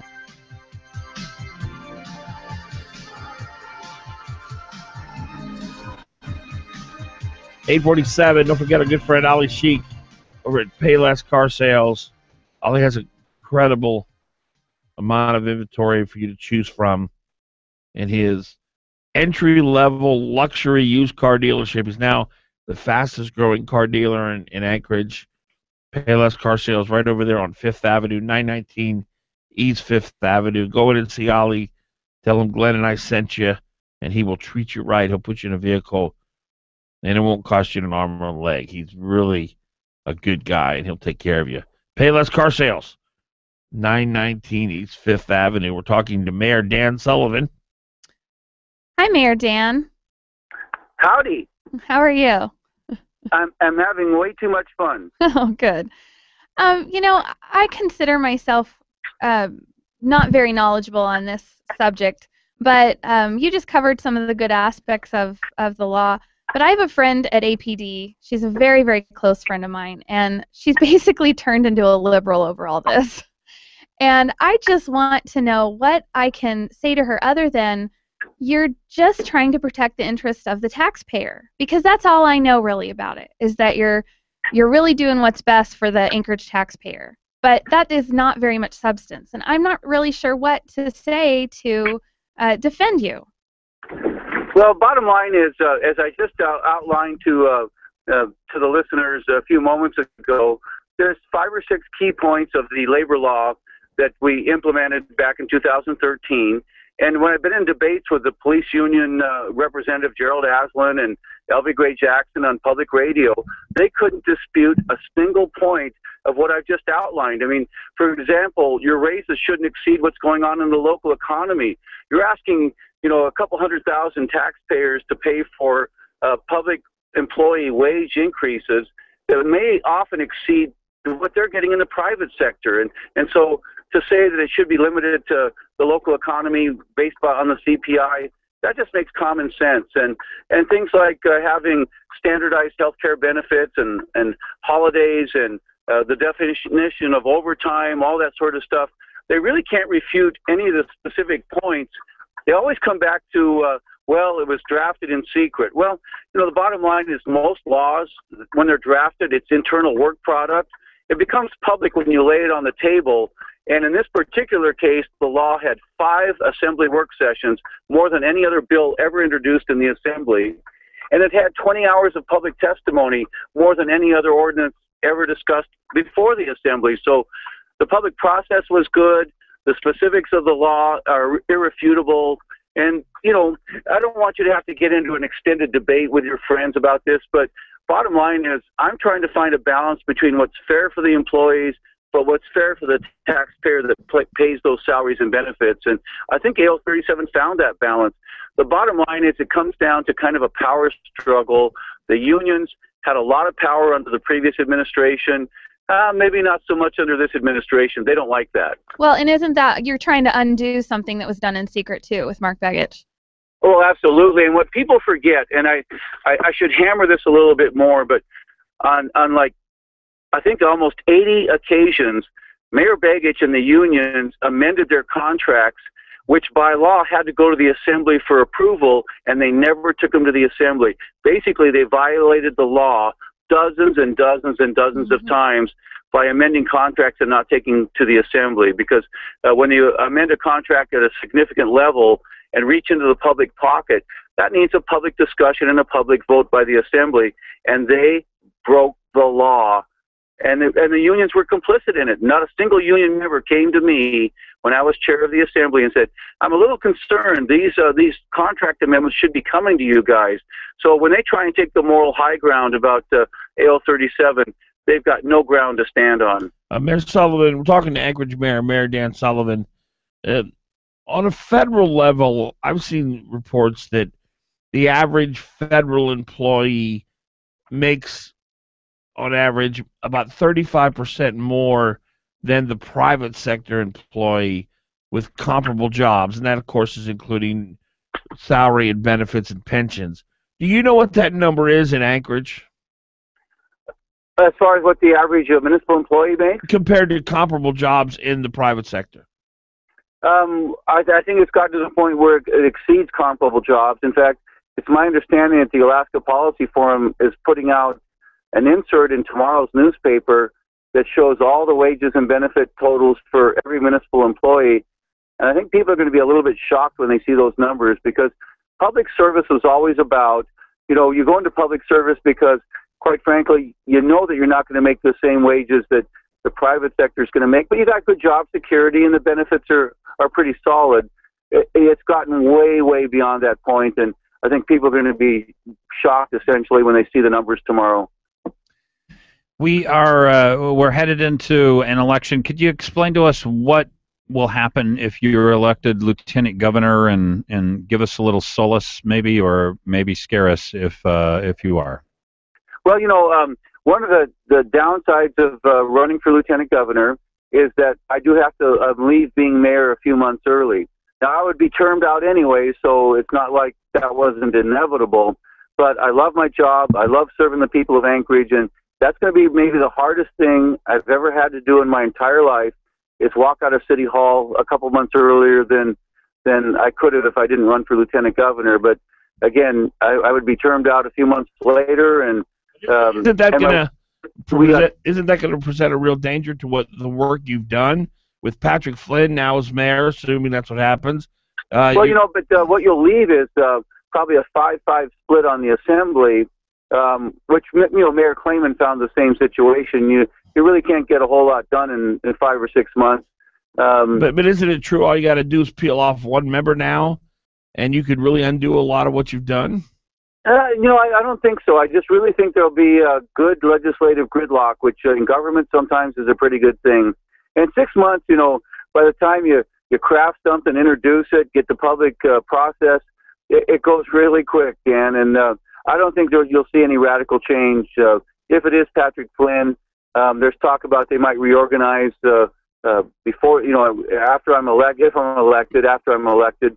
So we'll see. But I'm feeling okay about the fact that a split assembly will kind of keep things in order. It is. They keep calling this law controversial, AO 37, and I know that it's probably not my place to give advice here as to what the marketing should be, but I really would like to see around town a series of 5 or 6 signs which just lay out, here are what is in AO 37, and then maybe even follow it up with, here's what has happened to the average person's pay and benefits, and here's what has happened to the average municipal employees' pay and benefits over the last 10 years. Mayor, I just think that if people knew what this was about, rather than them just declaring it's controversial, not giving anybody any information, that this would be a slam dunk. This would be a great conversation for people to have about how unfair public employees have gotten it since Mark Begich was in office. Well, that's a good point, and you'd like to count on your media to really get the points out there. And in fact, the newscasts over the last day or two, since yesterday when I announced the veto, did include some of the key points of what wasn't contained in the new law that was in the old one that that I've found objection to. And so I give them some credit for that. But the bottom line is, the rumor is that AO 37, the unions are going to put up $500,000 to try and get the vote to repeal AO 37. Wow. I'm not sure how you combat that, but I've got some faith in the voters out there. There's, my last election, just 2012, I won by the largest margin in mayoral history. I hope those same voters elected me for the reason that we're seeing this issue in front of us now, and we'll come to the polls again in November, and just the silent majority will let their voice be heard. That's my hope. I'm a faithful guy. I hope that happens. Who are you voting for in the U.S. Senate race in the Republican primary? I'm writing in Dan Fagan. Oh, that's a good answer. Well, you got to vote for your namesake, right? Good. Yeah, you got the League of Dans is very strong, and so you just vote Dan. So you're not going to come out and declare your support for anybody? Well, as the mayor, I think it's wise for me in a primary to basically not take sides. But after the primary, I guarantee you I'll be supporting the Republican candidate 100%. You think they've got a shot of beating Begich, whoever it may be? Absolutely. Absolutely. Yeah. This red state will be bleeding red on Election Day. Man, I hope you're right. I think you should have run for Senate. That would have been fun. Yeah, how would they have differentiated that? A lot of people would have liked to see that. I'd like to see two Dan Sullivans in the same race. That would be something a human has the right to have. Well, we're all hoping that you run for governor in 2 years, and because we're all assuming that Sean Parnell's going to take on Lisa. So, boy, I just can't imagine. Glenn and I were talking the other day about you being probably the one politician we've admired more than anybody. You're so consistent in your beliefs and your values, and to have you as the chief executive officer of the state for conservatives would just be a dream come true. Well, your check's in the mail. Dan Sullivan. Mayor Dan Sullivan, I appreciate your time, sir. My pleasure. Thank guys. You. All right. Gosh, I like him. Yeah. Well, he's got great courage, but not only that, he knows the quality of people who you want to see surround someone who's in charge. really give him good advice, work so hard. I mean, his team has worked harder for the city than anybody to try and keep costs down. It's amazing. Yeah, and he's a true statesman, too. All right, that's it. We're done. Anybody want to add anything before we finish? Bonnie, you want to say vote Joe Miller once just for the... I'm going to go sign wave today. Oh, good for you. Thank you, folks. We'll see you tomorrow. For once, just for the... I'm going to go sign wave today. Oh, good for you. Thank you, folks. We'll see you tomorrow. And that's a wrap. Thanks for tuning in to Fagan. Thanks for tuning in to...